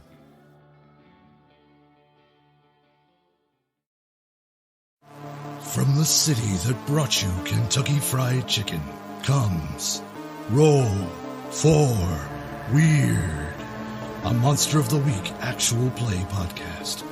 Join Philbert Fogel, Doomsday Prepper and Expert. I mean, I'm kind of like the linchpin that's keeping everything together. Lasath, the Divine. And I still owe him my life, so I would have to end yours. It would be a mess. Shadow, the Edgy Initiate. I trust him with my life. I don't know if I trust him with my car. Misty Charlotte Palladino, Spellslinger. But I haven't set anything on fire that I haven't meant to set on fire. Silas Lancaster, Elderly Vampire. They broke the mold when they made Filbert. Roll for Weird on Twitch, streaming monthly. New podcast episodes every other Friday. Hey everyone, it's your Dungeon Master Adam here to tell you all about One Shot Onslaught. We are an actual play D&D 5e podcast that even follows some of the rules. Rules? No one said there'd be rules. We play through popular one-shot modules from dmsguild.com so that you can drop in at any episode. We have Lord Sean Snow, the hero's hero, who is a 140-year-old human wizard. I cast magic missile up its butthole. Death, the tiefling rogue who only eats raw meat. Did somebody say meat? The dwarf druid Ironclaw who loves nature almost as much as he loves oatmeal. Cinnamon oatmeal, or get the F out. And last but not least, we have Ted, the tiefling bard who loves to jam out on his magic guitar and skadoosh on his magic flying broom. Skadoosh. Find us wherever you download your podcast and follow us on all social media at One Shot Onslaught. I'm Jeremy. And I'm Gerundu. And we are the hosts of Majestic Goose's newest podcast, Dice Talk. Dice Talk is a Dungeons & Dragons and tabletop podcast that dives into the deep topics of tabletop role-playing games. Join us as we speak with passionate content creators, podcasters, authors, and more as we discuss all manner of tabletop and geek-related content. Dice Talk is a bi-weekly show, so we're hitting your podcatcher with brand new episodes every other week, filling your ears with exclusive interviews and conversations that you can't find anywhere else. Every episode is a new opportunity to hear from different creators in the tabletop community and just talk about Dungeons & Dragons and any other tabletop games that have made us who we are. Dice Talk, now on the Majestic Goose Podcast Network. Make sure you check us out and subscribe so you never miss an episode. A Majestic Goose Podcast.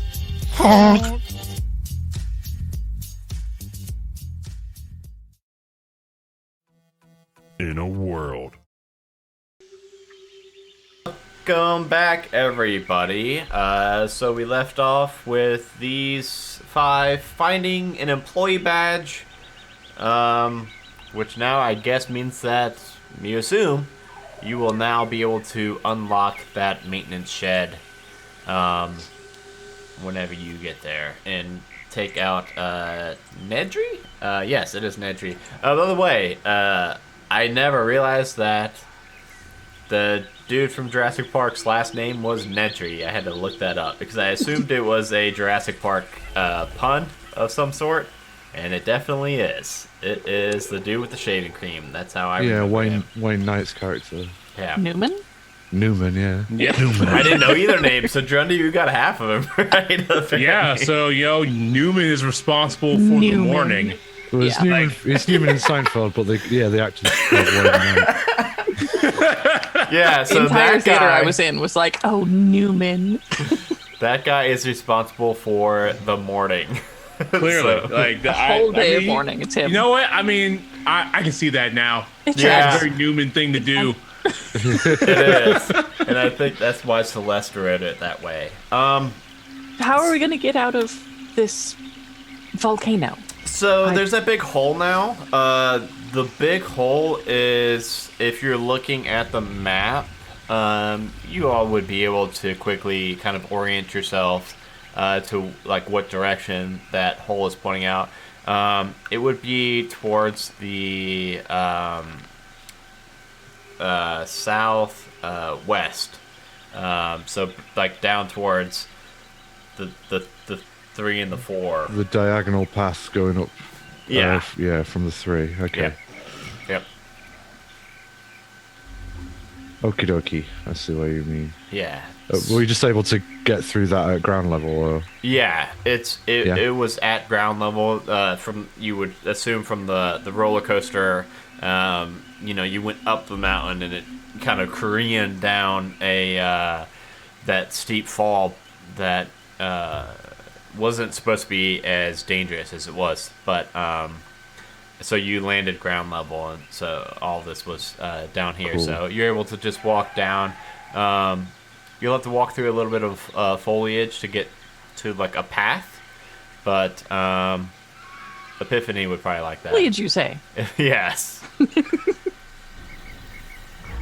Is it any carnivorous foliage, or perhaps poisonous foliage? I think that this area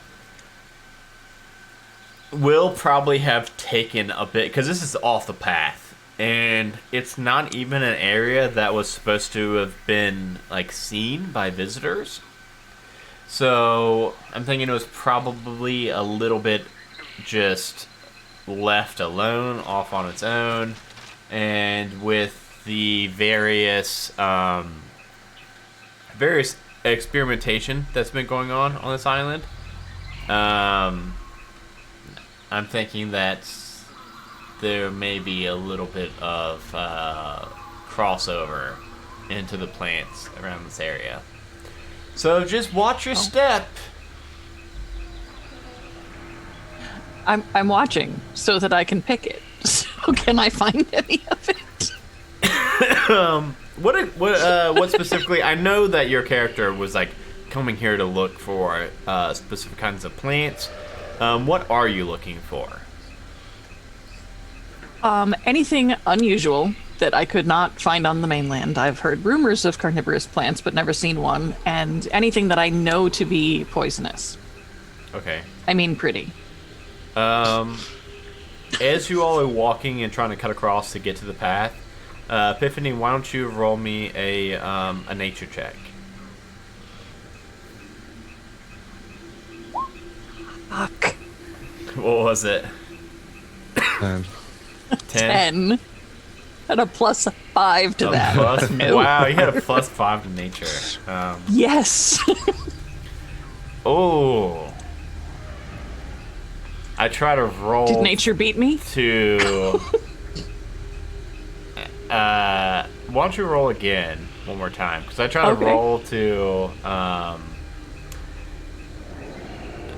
Mother. Okay, well, I try to roll like a DC for how likely it would be to find, a kind of malformed plant as you're looking for. And I rolled a 10. And then on your second roll, you got a 12.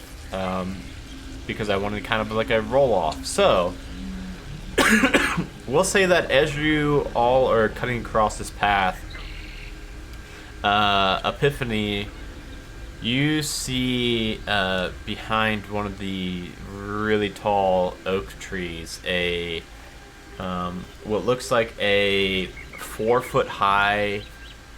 You all would picture see it as like a Venus flytrap, but I don't think any of you know in this world what a Venus flytrap is. That and they're usually only a couple inches tall. This thing is 4 feet tall, and it's just got its mouth open.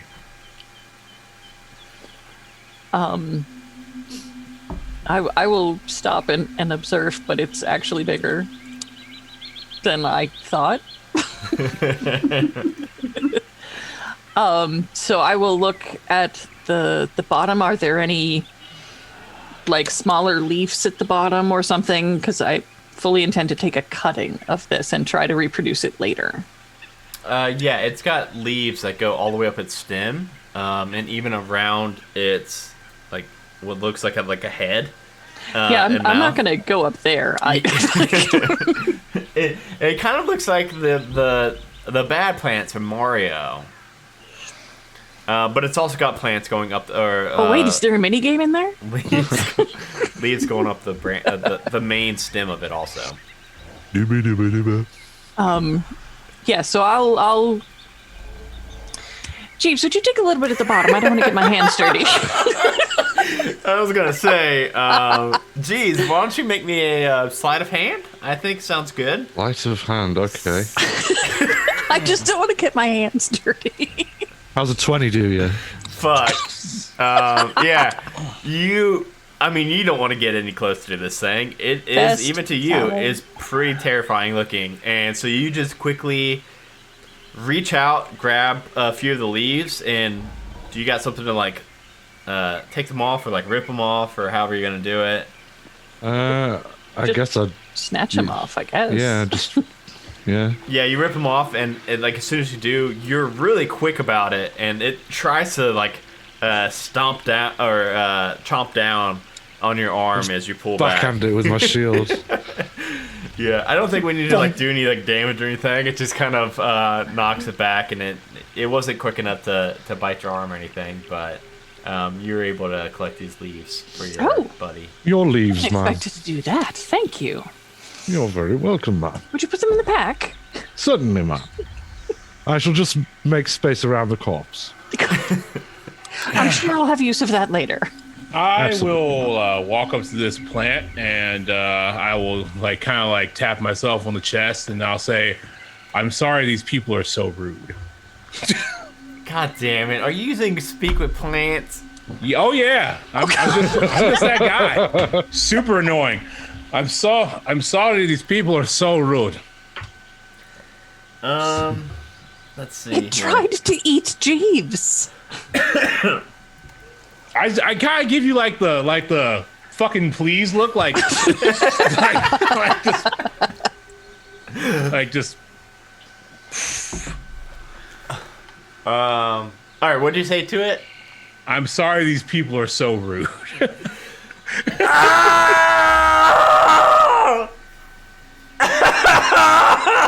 Yeah, I know. Here, have a good berry. It'll make you feel better. There you go. I pop a good berry in his mouth. Oh, it helped like one HP. Oh, my leg. Oh, here, have nothing. There you go. Oh, it's a little better. Oh. Does it have any pods around it?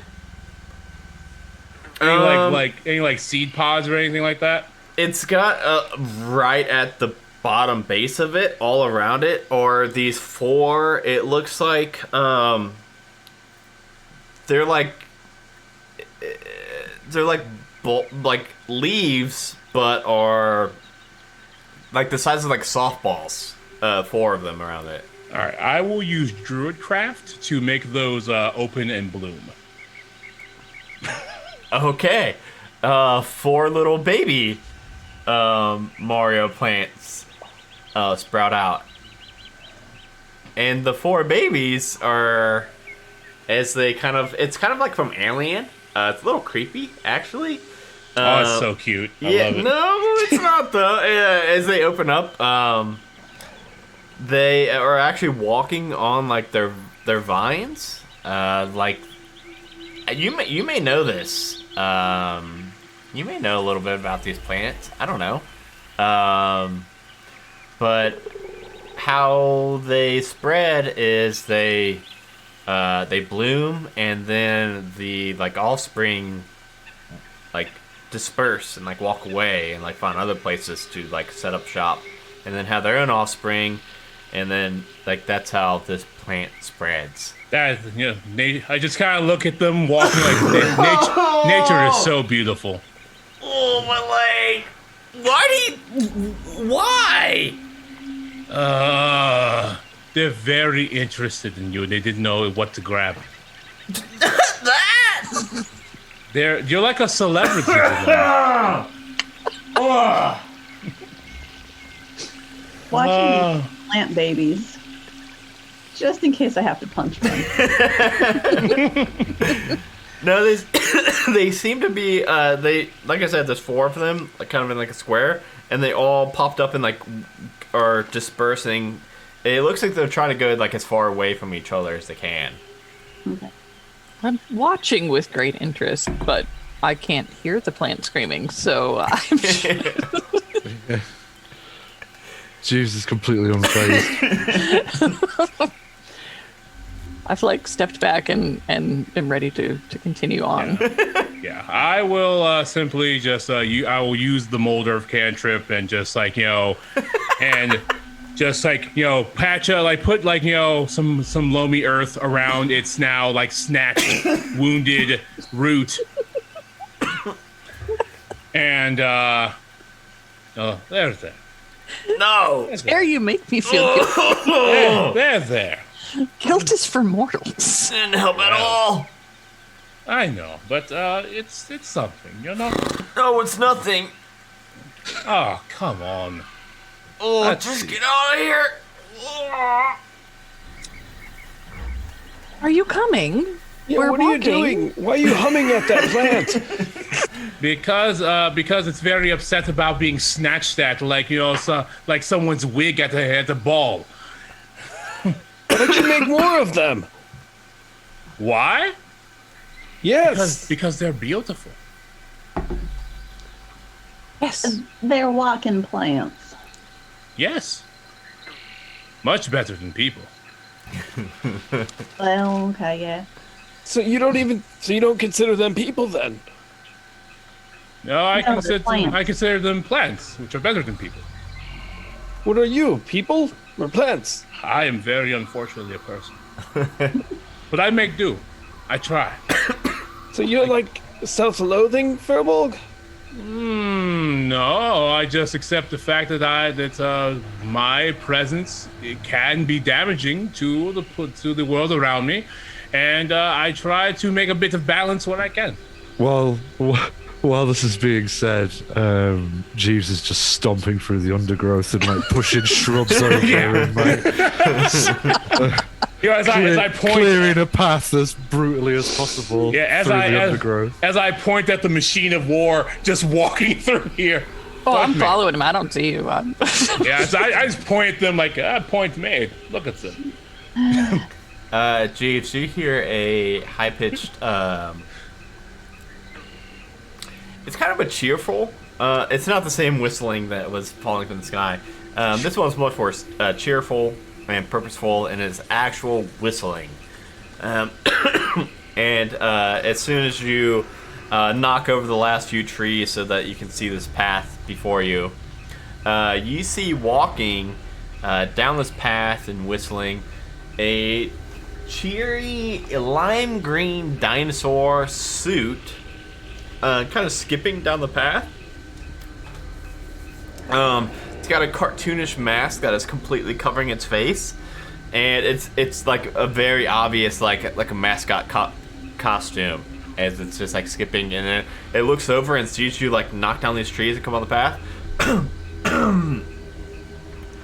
Whoa, what's all this about? What are you doing in the woods? Come over here, little fella. Do you need help? Are you lost? Do you need to find your parent? Oh, My name's Dino the dinosaur. How can I help you? Oh, there's more of you back there. What are you all doing in the grass? I'm gonna look at Leaf and be all like, what manner of dinosaur is that? I'm gonna point at it, and Al's gonna run over and just start circling it and sniffing it and stuff. I just walk up. Oh, that's a Facosaurus. Man, I wish I could. Leaf's gonna pull up his gun. Get out of the suit! Show yourself, coward! Here, let me. I might be able to put this on the overlay real quick too, but I want to at least send you all, Dino the dinosaur, a picture. So this is what Dino looks like. I'll post it in the Zoom chat. And I'll try to put it on the overlay too. So there's Dino. Let me see. I'm gonna replace the cover with it so that people can see it too.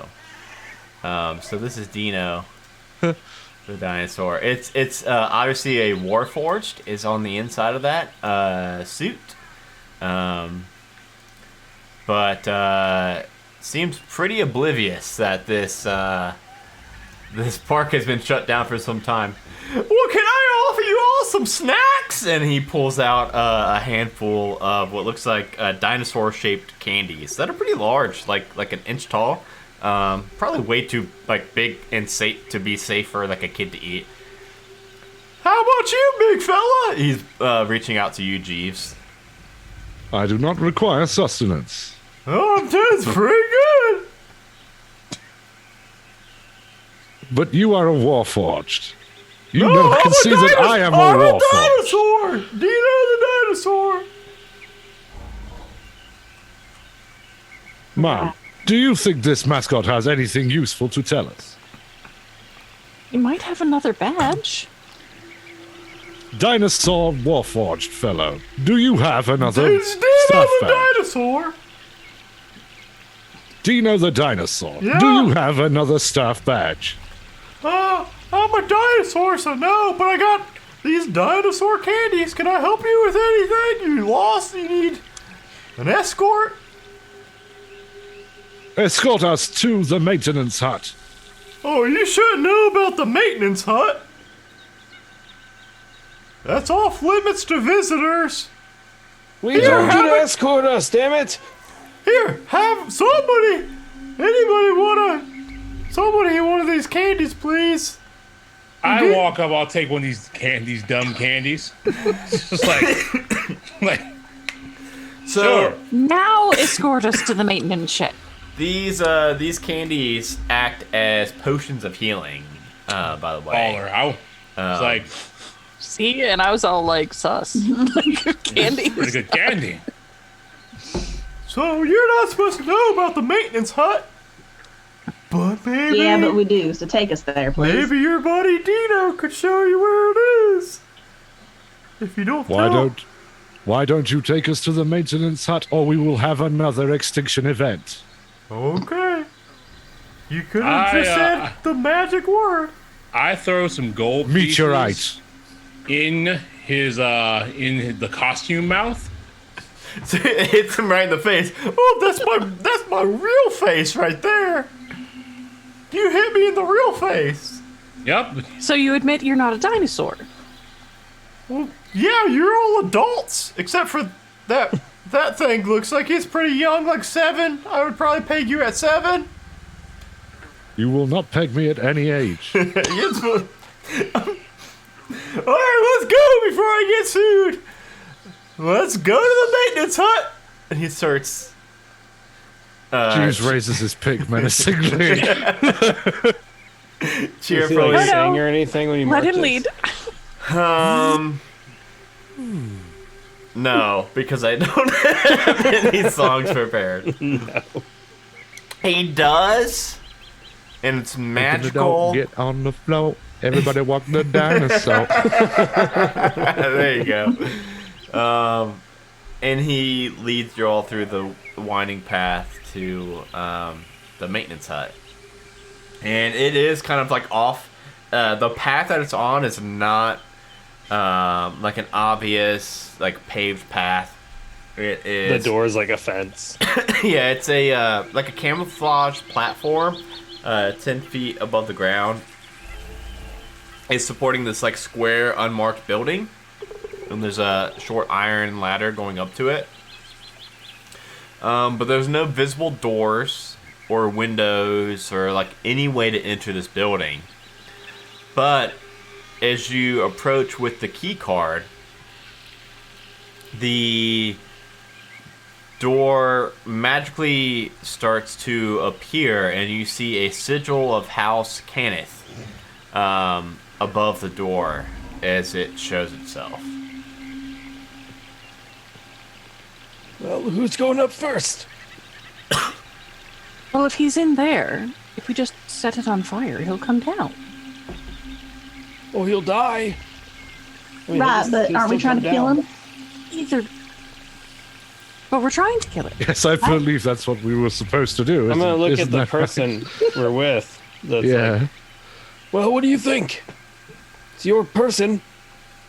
Well, You don't even know who they are. I mean, it looks like it's, you know, there's a lot of metal up there. I don't know. It's going to take some time for a fire. I mean, we could do it. We can catch on fire if y'all want. But I mean, So is it all metal or? it's kind of a mix. There is wood on it, mostly like the ceiling, the hut, the roof of it, but yeah, a large chunk of it is metal. I've got a perfect idea. Jeeves, the corpse. Yes, ma'am. And yeah, she's.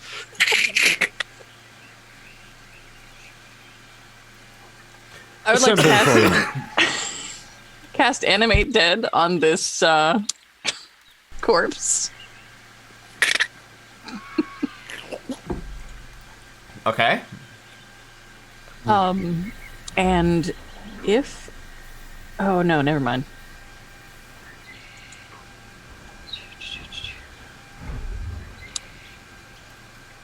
All right, his hit point maximum is increased by 7 Okay. because it's a necromancy spell. Uh-huh. And I can actually do another one. Jeeves, did you bring the bones? Yes, ma'am. And yeah, with a flourish, then some bones wrapped in a towel. Shake out his So I can animate both of those things. More friends. So you got like a zombie and a skeleton? Yes, I have a zombie and a skeleton. And I would like to send the zombie up to knock on to climb up. Okay. Can you, so as soon as, now that the door has appeared, due to the employee pass being within range of it, the door is unlocked. Can you see through the zombie? Because otherwise the doors will open and the zombie will be able to go through. Yeah, like, just gonna send him in and see if anyone's on guard and shooting at people. Yeah. Well, yeah. This is the half orc, right? Yeah. Yeah, this is the half orc. The half orc walks in, and I mean, depending on how far and how long you want it to wait, it's just quiet. And I mean, you don't hear anything, and I guess after a few moments, it could maybe walk back out, maybe bored, or looking for you. Nothing seemed to happen to it. Well, looks like it's safe, at least in the area.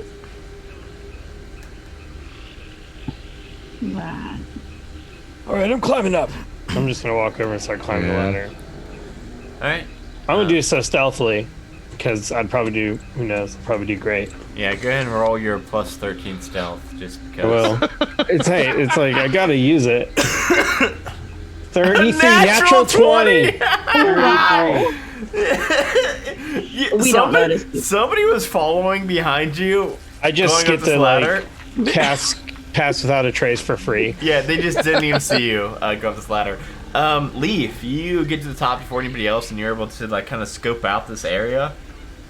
And while they're discussing fires, I'm already up the ladder. This maintenance hut is like ravaged. The furniture is toppled over. The control panels are all smashed, and like wiring and like all the like chips and all the mechanical parts of the computer like maintenance section area of this room has been like stripped out, stripped clean. And as you're looking around, like you see like this isn't a very big place. Nedry obviously isn't here, but it looks like somebody completely stripped this place of all the wires and mechanical bits. They stole the copper. They stole all the copper. Damn.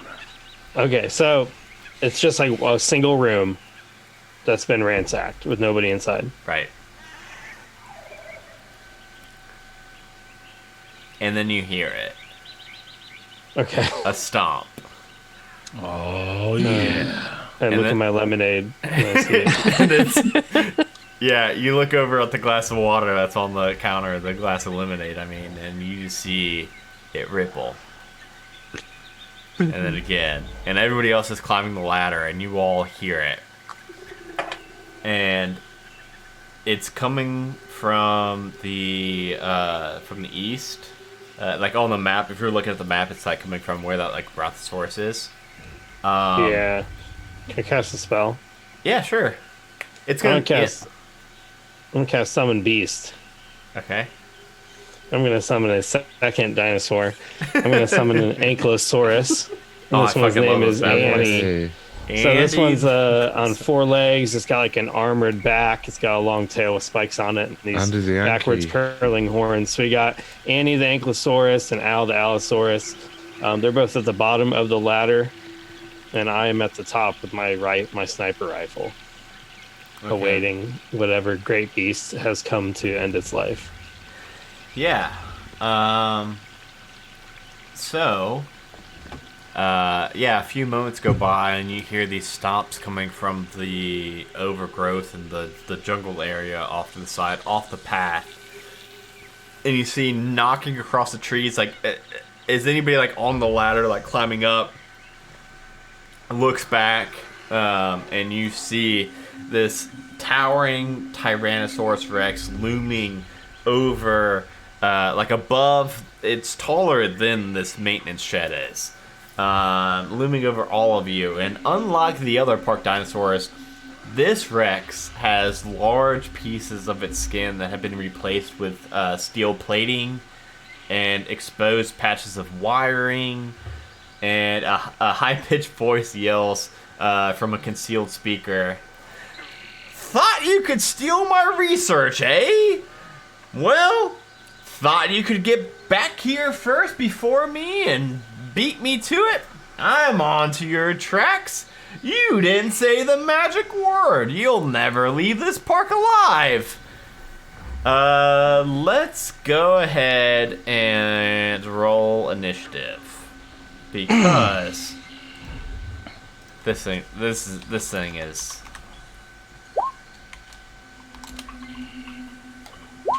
So is Dino Nedry? It's or just the same voice. It seems like we've stumbled upon Adam's one weakness. Well, it's Nedry. It's like Nedry's voice coming from a speaker in the center of the dinosaur. Nedry might be on the dinosaur somewhere, but it's so big you don't see Nedry yet. Okay, let me get all these initiative orders tracked.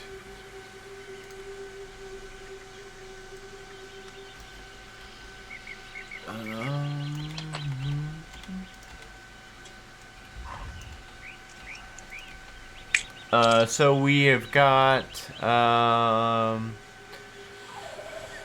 so it looks like the highest is Medrum with the 19. And then after the 19, it looks like it was Epiphany, the 18. And then it was T-Rex with a 17. 2 15s from Elion and Jervis. Yeah, Jeeves. I called it Jervis instead of Jeeves. I don't know. That's not my name. Which one had? I guarantee you that Elion has higher dex than me. Yeah. Natural 1. Okay. Well, and you still got an 11, even with a natural 1, which is hilarious. Is Raylene still with us? Yeah, Raylene's with you. So Raylene will roll, but with her leg, yeah, it's gonna be, yeah, that's kind of it's expected. She will be last.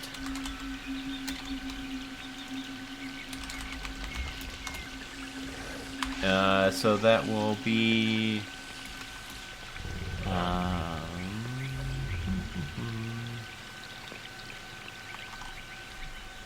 Okay, so I've got it as going Mesdrum, Epiphany, T-Rex, Eberron, Jeeves, Leaf, and then Raylene.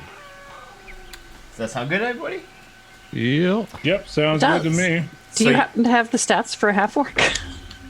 I can... Or a skeleton?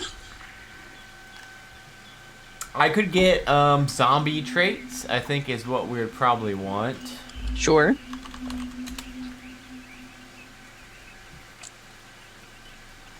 So let me pull that up while Mesdrum goes. So Mesdrum, Sure. The scene is like you all are outside. You were probably still on the ground level. You saw Leaf go up, but the this T-Rex that has come out with his loudspeaker in its chest isn't like a flesh T-Rex. This thing is very heavily modified and mechanical. Okay. Let's see here.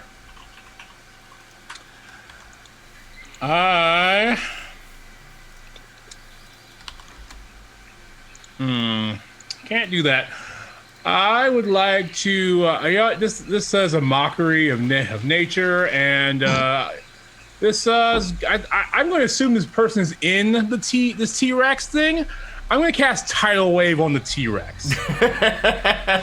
Okay. I would like to drown this motherfucker in the T-Rex. Okay. So I will kind of look. I just kind of look ticked off, and then I raise my hands up, and I conjure a wave of water from seemingly nowhere, and I will crash it down on a 10-foot wide area, which is and I'll make it 10 feet wide and 10 feet tall, just on this T-Rex. Okay. Does the T-Rex need to make a dexterity saving throw? Okay, I'll just make sure it doesn't have any kind of so that is going to be a +0. Not super dexterous, this T-Rex. So just a flat T20. That's gonna be a 9. How's that do for me? Nah. Nope. My spell save is 15. Ooh.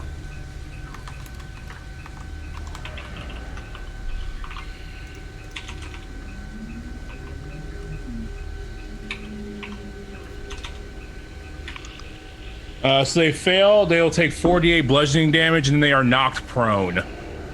Does that have a size limit on the knocked prone, or no? It does not. Well, shit, that sucks. Okay, yeah. How much damage was that? Sorry. 4d8. It was 14 bludgeoning damage they took, and they are knocked prone. Okay. The water then spreads out, so now they're kind of just like, if it's like a pit or whatever, it's a bunch of water, and them in a dinosaur, if they're in there, knocked prone. Okay. Alright, cool. Yeah, it knocks it over and knocks a couple of the trees over as well next to it. If that is all, we will then go to Epiphany, which I think Epiphany you will also get a couple other people's turns. Yeah, I feel like should they all be on my initiative? Yeah, since that'll be I'm easier. Commanding them. All right, how far away is this fallen T-Rex from us? So the T-Rex is about 50 feet away from the base of the hut. Which is where I was. So if I and they move forward, I want to be within 20 feet. You could do that, yeah. Of Captain T-Rex, and I would like to cast Reduce on it. Well, that's I love it.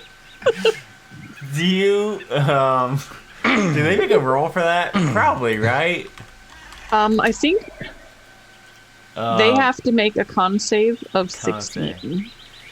I hope Which they make you'll probably it, do. Otherwise, it's going to be very silly of this fight. What size category is this thing currently? Let me see. Well, before it was reduced. Yeah, it is currently a huge. So now it's just. But if large? Now it's large. It would be a large. Let me see. Well, let me see. Ooh. Yay! Let me make a. That means my shield bash works on it now. So rolled an 11 plus. It's a con save. Yep. So the con is +4. 15. Does that do it? I had to make a 16. Oh my goodness. Oh man. Can you do that on Yeah, I guess you could probably do it on constructs, right? Because this is a construct, not a. I'm trying to like look through its stats, and I think you got it. It's a creature or an object. So, yeah. Yep. So. It looks like it's just gonna be large now, which I mean. Does that do anything if anyone was inside? It probably would if something's inside it. Yeah. Now, as soon as this thing shrinks down, you can now see straddling its back, and it's like just barely on holding on to it is a warforged artificer that is like mounted in a saddle on its back that you couldn't quite see before because it was so large. All right, so it is now large and prone. Yes. Cool. With a warforged on its back. Well, I don't think my boys can get there. You want to like start having them walk towards it? Because we only have 30 feet. Yeah. Skeleton has 30, zombie has 20. All right, well, the zombie's standing next to me and the skeleton's ahead of me. Okay. And that's about the extent of the chaos I can cause today. Well, then we will go down to T-Rex turn. So this unformidable T-Rex is going to stand up. And through its eyes, it is going to shoot out a pair of lasers at... I'm going to roll for it, because I don't know who it's going to want to hit. Not Leaf, because Leaf's up top. Super hidden. Yeah, super hidden with a natural 30 or whatever the fuck it was. I'm going to roll D4 for Elion, Epiphany, Jarvis. I keep calling it Jarvis. Jeeves. Or Mestrom. So it's going to be... Epiphany. The one who just fucked it up. You ran away from me too, so I can't. Me too. It's got a plus 10 to hit, so this is. I don't. Let's give you a 26 to hit. Let me check. I think that hits. That's 18 force damage and knocks you prone. Phenomenal. The T-Rex can use. Oh, I should have. Oof. You're lucky. I see. I mentioned to you all that I was like prepping this like just minutes before we started. I got to this fight and didn't get to prep anymore. Luckily, because this beam I just used was not its best beam it could use, but we're gonna stick with that. I'm good with that. Yeah, I think that's all. Yeah, that's what it is. It stands up and shoots that beam. Is reduce a concentration spell? That's an excellent question. I don't think it is. I think you just do it, right? It's just I don't know. No, it is concentration. Oh, that's a I shame. never remember to do concentration. I think you make a con saving throw. Yeah. To a constitution not break, saving throw? Yeah, to not break your concentration. How about that? Oh, yeah, you're good. Yeah, it's still small and unintimidating. See, it knocked me closer to Jeeves and I actually feel safer. Yep. So. Dino says, well, that looks like a pretty bad dino right there. Do y'all need some help? Yes. Let me go call security. And he leaves. Next up is going to be Eberron. Well, I'm going to move right up on that bastard because I got 50 feet of movement. Yep. And, monk shit. Being that I can do dope monk shit, do you think I could get up there to smack that artificer? Oh, yeah, you probably, you could probably get to Nedry. Well, then I'm going to hit him. Okay. 24 is going to hit. You're going to bonk Nedry. For sure. I'm going to use my second attack, and I'm going to hit him again. I'm going to have him roll something real quick. Yeah, he actually falls off of this mechanical T-Rex. Well, I was going to hit him again. Well, he's prone. You can like get to him too. All right. Yeah. You're just gonna have to follow him down. Yeah, you just gotta like, yeah, you gotta have to work for it now. I'm gonna use my dope monk shit and hot flurry of blows. 14 hit. Yep.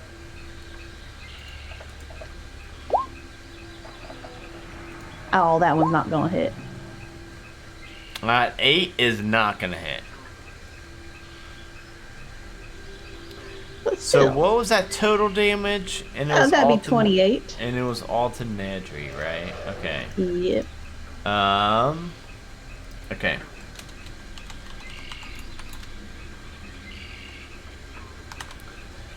Cool.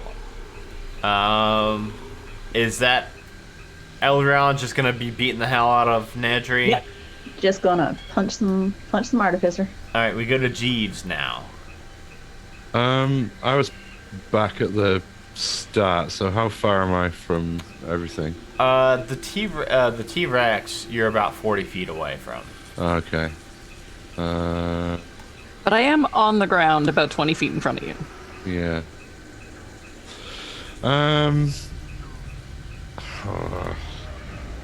Yeah, I'm not going to be able to get into combat melee range this round.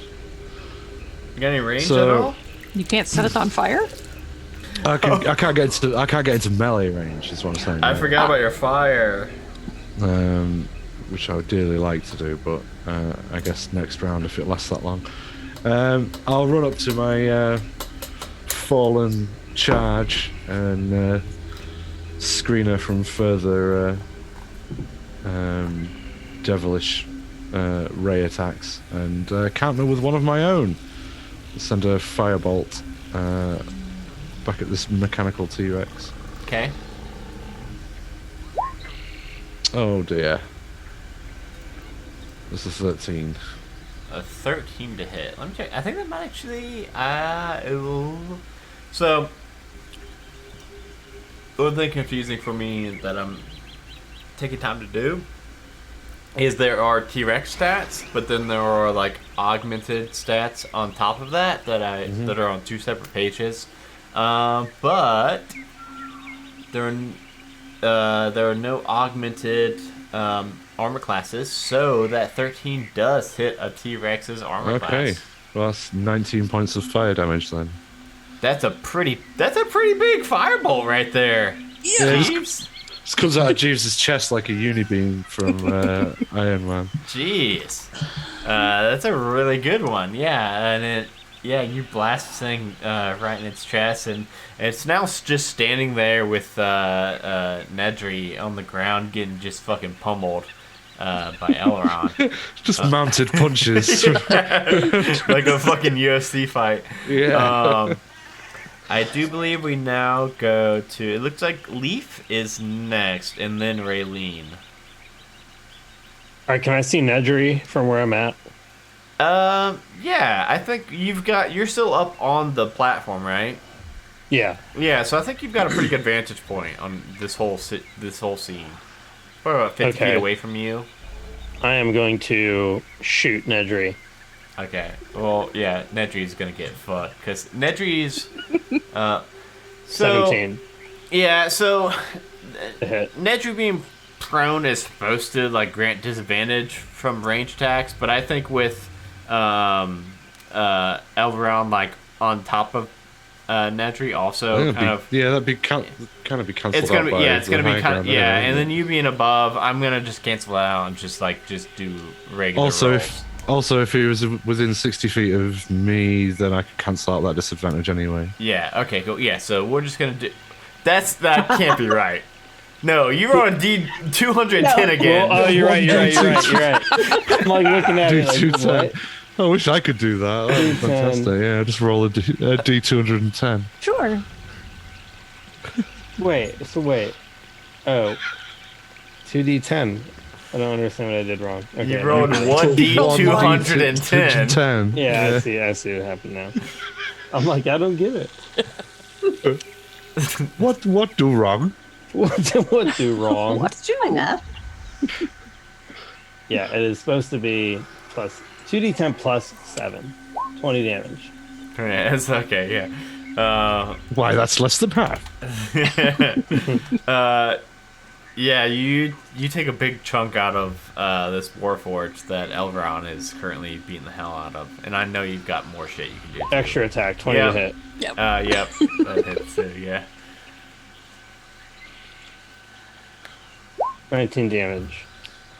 Oh, man, this thing, Nedry is not looking great. Nedry's not really much of a fighter himself. He's more of an inventor, a thinker. Bonus action. Al. Attack. Bonus. Al's going to run over and maul it. Now, Al will have advantage. Oh, really? As melee and it being prone. Right. Yeah.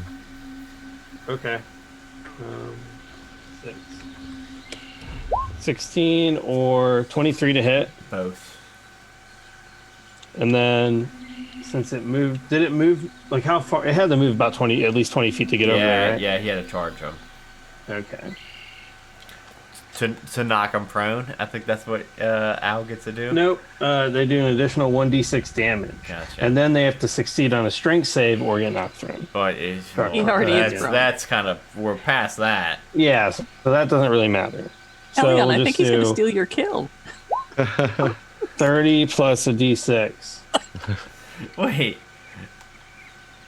Wait, you rolled 1d28, dude. I'm sorry. What are you doing, Jeremy? It's supposed to just be 1d8 plus 2. These dice don't even exist. You're making up dice. No, it's 1d8 plus 2 plus 3. Man, I always have my damage. 1d28 in my back pocket. So 10 damage. 10 damage is still... Is that it? Is that it? Well, no, because the charge that gets the 1d6 above it, so the 2. So 12 damage. 12 damage. I bet somebody knew what was going on there. Right? It's just 1d8 plus 2 plus proficiency bonus. I'm going to spoil it. He's got 2 health left. Okay, well then, as soon as I end my turn, it says my Ankylosaurus takes its turn, and I can command it verbally with no action because I used that spell to summon it. Oh, you got so now 2 different Annie the dinosaurs, don't Ankylosaurus you? is going to run over, and Annie the Ankylosaurus, which is the beast that I summoned, has a multi-attack and can attack 3 times. That's a lot of times. I'm pretty sure it's Nedry's awesome. dead. Anyone that said rangers suck are wrong, and it's going to attack a lot. So it's a land creature, which means it also has pack tactics, so it has advantage in all attack rolls, as long as there's an ally within 5 feet, which there is because I have 2 dinosaurs. The hell out of it, yeah. How long did it take for them to get Rangers to this point? They had to juice Rangers to the max. They did. They had to keep iterating on Rangers. Like they would iterate on it and be like, "Oh shit, Rangers still suck," and they would try to beef them up a little bit. And now we're here. Now I think Rangers are good. Here now. we are. And now we're here. So first attack is a 15 because it has advantage. Yeah.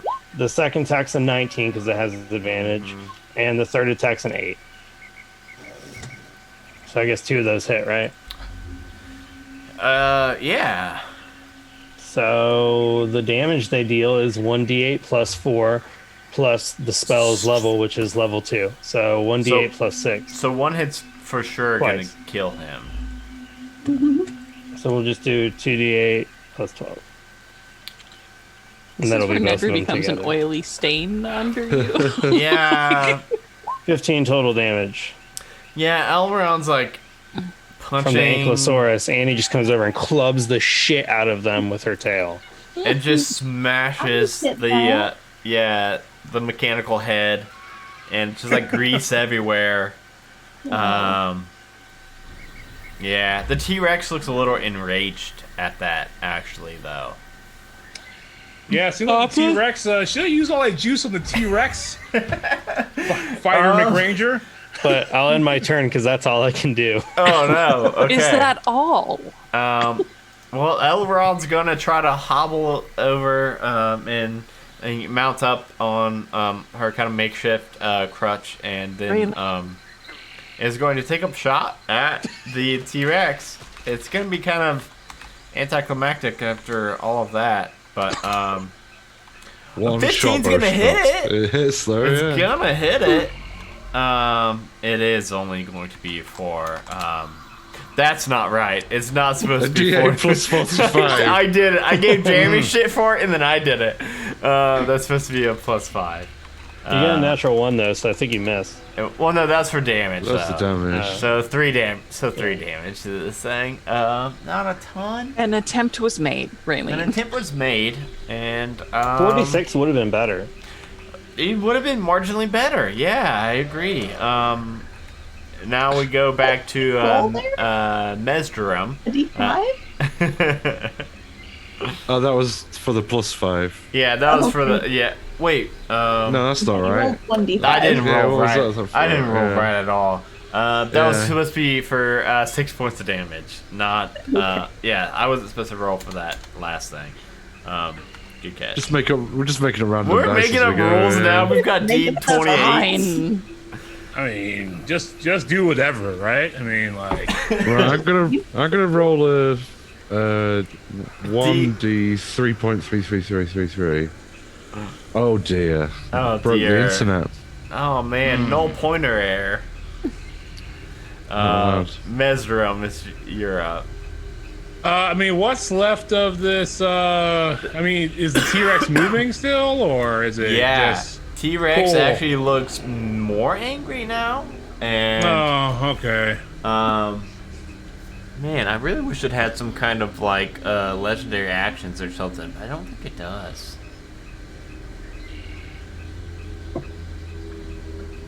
But yeah, it's like enraged now. Now that its owner and handler has died, it's just kind of breaking loose now. I don't think you can talk this one down. Oh no! I mean, this is an abomination. I don't care about this thing. Yeah. Is it still reduced? Yeah, I made my concentration save. Yeah. Look at Adam's face. He's so it makes it so silly. Like, I'm picturing this giant robotic T-Rex, but really it's like 12 feet tall, which I guess is like something. It's not really much bigger than you two. Yeah. I would like the T-Rex to make a wisdom saving throw. I don't think that's its whole jam. Famously very wise T-Rex. Very wise T-Rex. +1? I'll take it. That's pretty wise. I mean, I will take it. It was 9? No, it's a bunny. wait, what is this? Because it does have some special immunities and stuff. Oh, can it be polymorphed? Let's see. It is immune to poison damage. Since this is a construct, immune to charmed, exhaustion, frightened, paralyzed, petrified, and poisoned. I don't see. There we go. I don't see polymorphed on there. I think that was a miss on Celeste's part.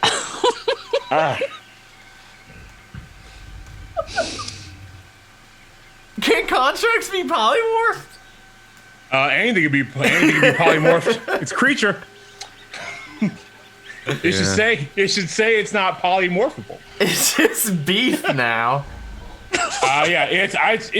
Hurt beef. Yeah, in the middle of all this water and pummeling and it having its impotent rage, I just look at it and say, "Foolish creature," and just bunny. Is that for a minute or an hour? Hour For an hour. Hour concentration. Yeah, hour concentration. Raylin. Clearly we can leave. Yeah, Raylin lowers her bow. I think, Jeeves is just going to walk up and throw the bunny as far away as possible.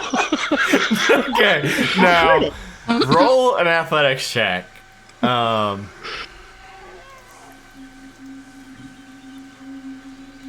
12. 12. All right.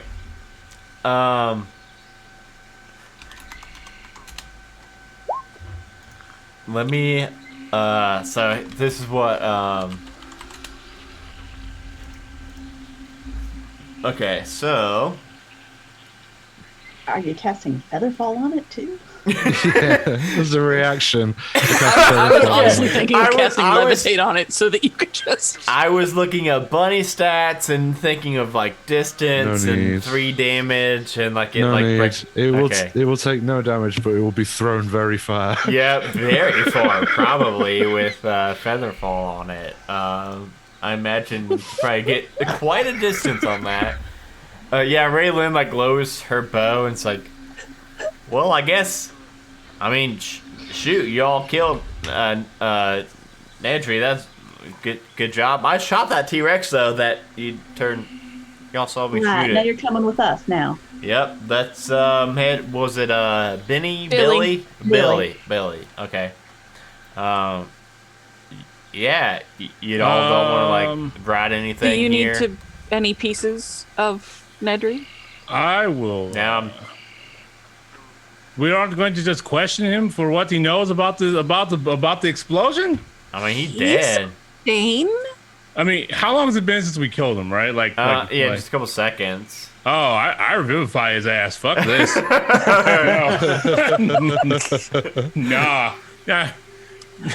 What questions do you want to ask him? If he is responsible for all this destruction, all this mayhem, I want to know why, and I want to know how, and also he created that abomination. I must take him back to my circle and judge him. Yeah, I think that will be a good spot for us to end it with you all bringing back to life Nedry and questioning him on his role in the day of mourning, and we'll leave it on a bit of a cliffhanger on exactly what his role in that was. Sure, yeah. So guys, good job. Holy shit. A lot of unexpected twists and turns in this one that I did not see coming somehow. I need to learn whenever I get these groups together to expect the unexpected, but still somehow every time. It's those utility spells that catch you Yeah, off guard. You just Ernest expect always fireballs uses all the spells time. no one thinks about. Yeah, all like, the time. But yeah. Jeez. Well, not only that, like, I don't know. Yeah, it was a bad day for that the team. And I accidentally rolled the non like recharge spell of the T-Rex. It had like 2 different kind of like turns you could do. That's because I literally did not look at the T-Rex's stats until we got to it. But good job, guys. You guys did very good on all fronts. On finding the badge, getting to here. While you're questioning Nedry, eventually Dina comes back. Well, looks like all the security has gone home for the day, but I can punch that dinosaur real hard if you. Oh, never mind. Shoot, where'd it go? I kick him in the knee. Oh golly! Oh boy! And that's where we'll end. I forgot. I wanted to have Dino come back without security, so I'm glad we got to do that. But yeah. Thank you all so much for playing. I had a lot of fun tonight. I needed this. I haven't got to play like I said, I haven't got to do one of these random D&D one-shots in like 2. I think the last one we did was our Christmas one we did, like in like December 20th or so. So it's been like 2 to 3 months. It's been really busy, selling my house and stuff. So I'm hoping I usually do these once a month. And I'm hoping to get back into that once a month window of these random one-shots on stream. So hopefully we will be back at that now as of this month in April. We will see. But let's go around the table again and have everybody just talk about anything they want to talk about, plug anything they want to plug. So we'll start with Danny because you're in the top left of the stream. All right. I am Danny. You can find me all over the internet as Danielle Lenoir. You can find me doing lots of stuff here over at Majestic Goose. Next up, I will be doing, we've got the That's Pretty Crafty stream this coming Tuesday. We are going to be talking about the movie Leprechaun. So apparently I'll be watching it. Oh, you'll be after me goals then, lad. I've never seen it, so this should be interesting. Wait, are you going to watch it before, though? Yes. Yeah, Okay. I'm going to watch it so that we can talk about it. Jeez. I saw... I don't think I've ever sat down and watched a full Leprechaun movie, but I think I've seen bits of, like, a bunch of them. But during the last... That's Pretty Crafty. I when you guys mentioned that you're going to be watching Leprechaun, I did look at the reviews for this movie, and holy hell, it's got like a 10% critic and like a 5% audience. It's very bad. Oh, so I'm really excited for you to watch it and to hear your thoughts on it. It should be interesting, and our craft, we're going to be making a pot of gold. That's awesome. So that supply list should be going up. Ooh, it should have gone up today. I guess I'll do it tonight. Awesome. Yeah. Pretty expensive craft, right? Yeah, I mean, just a bunch bullion of prices being what they are. Yeah. We'll go to Jeremy. Jeremy, what you want to talk about? Hey, I'm Jeremy. You can find me all over the internet at Tabletop Jeremy, mainly on Twitter is where I'm most active recently. Along with Gerundu, we are Dice Talk, which is a podcast where we interview a whole bunch of content creators and we talk about tabletop-related topics. You should also check out Eclipse, which is a sci-fi fantasy D&D podcast. It's an actual play, and that's been a lot of fun. And I mean, we've recorded a few episodes ahead of the release, and there's some pretty intense things happening. Yeah. So the next few episodes are truly going to be really exciting. So you should really check out Eclipse. Yeah. And then we also have another podcast coming out soon, Shiver, which is going to be a whole lot of fun. It involves time travel, and it's a whole new system no one's ever heard of because it's not even been released yet. Yeah, and that's what we're waiting on. Yeah. Yeah. You can also find me playing Shadow on Monster of the Week, or on Roll for Weird, which is a Monster of the Week podcast that, once again, it's a podcast, so it's free. So, like, check it out. I mean, what can you lose? And then, other than that, I'm just always doing these one-shot streams and stuff for the Majestic Goose Network. I think it's... Oh, man, I don't remember exactly which... I think it's episode either 5 or 6 where shit really fucking pops off on Eclipse. I'm really excited to get through. I think episode 3 is going to be coming out this coming Thursday in like 5 days. Episode 4. Yeah, episode 4. Yeah.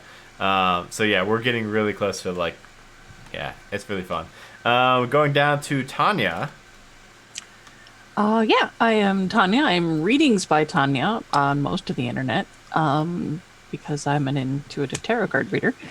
But in the tabletop gaming world, I am kind of new to the whole Majestic Goose thing. I love hanging out with these guys. And on Tuesdays, I'm in another actual play, D&D. It's a homebrew world, and hopefully I'm pronouncing this right. It is Shadows of Scavelanum. And I'm much better at it than I was at the beginning because I'm actually looking at it right now. And that's actually really bite-sized because we have a hard set limit of 2 hours, so it's just a nice, quick thing. It's on YouTube too. And yeah, that's about all I've got going on. Cool. We'll go down to the bottom of the road to Gerundu. Hi everybody, I'm Gerundu on Twitter at Gerundu, that's GIRUNDUU, right down there. You can find me every month streaming Roll for Weird, Osiris Lancaster, which drops as a podcast every other Friday. Every Wednesday, you can find me either on Shitty Cowboys as Jambalaya Pendergrass, or else as myself on Dice Talk. Hello. On your pod feeds. Every Wednesday that we record Shitty Cowboys, this following Saturday, every Wednesday that we release Shitty Cowboys on your pod feed, that following Saturday should be a live show for the next episode. So you'll always be up to date when things are going according to plan. Otherwise, you can catch me live on alternate Mondays as Flex Gristle and the Modrus Bloodsport Arena live on Twitch on this very channel. I think that's about it for me for now. And then, last but not least, we've got Hollow Invective. Hey guys, I'm Ernest, also Hollow Invective, at Hollow Invective on Twitter. Currently, I am a one-shot horse for Majestic Goose, I suppose. And just as soon as things keel back in a more stable direction, be getting back to my own projects. But for right now, this is good and it's fun. Got a lot of stuff coming up with Majestic Goose, Shiver, and some other things down the pipe. So that's it for me. Yeah, keep watching the skis. Yeah, I've got the two kind of main things I want to talk about.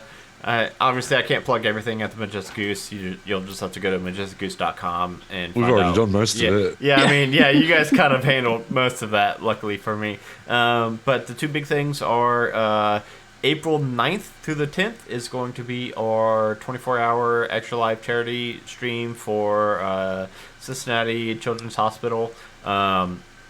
We did one last year around the same time, and we had a goal of like $500, and we crushed it for. So we annihilated it. Yeah, we ended up with like $3,200 raised for the hospital, which was amazing. So this year we went big, and we just set the goal at $3,000. So we really need your help, so we don't look silly and not hit that goal. So you can donate now at bit.ly/goose2021. And you can donate as low as $1, and you'll get entered into every giveaway during that entire 24-hour window. And there are going to be a lot of giveaways. Right now, we've already got 3 D&D Beyond sourcebook collections that they have donated to give away. We've got a $100 gift card for Dwarven Forge that they have given away. I know Zoltar's Bazaar is going to be giving away 4 dice trays and dice vaults. And then Dustin, aka Ironclaw of Relics, is going to be giving away an untold amount of dice vaults and dice trays also. Last year he gave away like 10.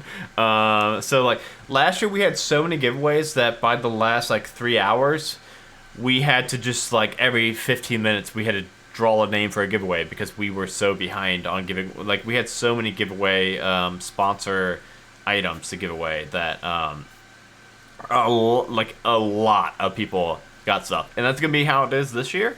And all you need to do is donate at least $1, and every single giveaway you are entered into all of those. So yeah, go to that bit.ly link and donate $1 or more. Help us hit that goal. We'll probably be releasing the schedule for that. I mean, within at least like 2 weeks or so. Because I think that's like less than 4 weeks away now. So holy cow, I got a lot of work to do. And the other thing to talk about is the newest stream/podcast that's going to be coming out on the Majestic Goose Network is Doom Clock. We have released our prologue and our theme song for that. We have now gotten our character creation options early from the Shiver team. The Shiver system is yet to be released, but it is going to be fully released by the end of this month. So I think what we're going to do is like the Diesel Session 0 stream we did recently. We're going to do something like that in the month of March if it works out for everybody, because that stream is going to be every first Friday of the month.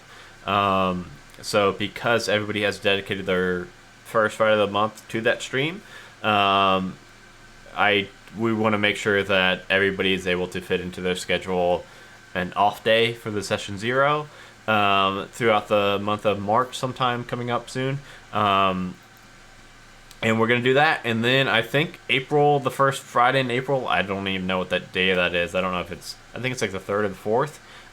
It should be episode 1 of Doom Clock. Unless do you anticipate us doing another one the following week for this 24-hour stream? Ooh, or do you anticipate us starting then? I'm just bringing that up. Sorry, I don't mean to do it live. Yeah, but I'm curious. That's a good question. We will see. It's kind of a weird thing because that 24-hour stream is so soon to our debut episode. Maybe we'll end up doing Session 0 first Friday of April, and then maybe we'll do Session 1, the first official episode during that stream. Cool. We will see. But yeah, go check out the theme song and the prologue to find out what the show's about. Very, very excited for that, so go check it out. And yeah, those are the only 2 things I wanted to flag, and I know I took a lot of time to talk about them, but I think that charity stream is very important. So yeah, go check that out and donate now, please. And excuse me, thank you 5 so much for tonight. I had so much fun. I had a blast. I knew it was gonna be fun, and it exceeded my expectations.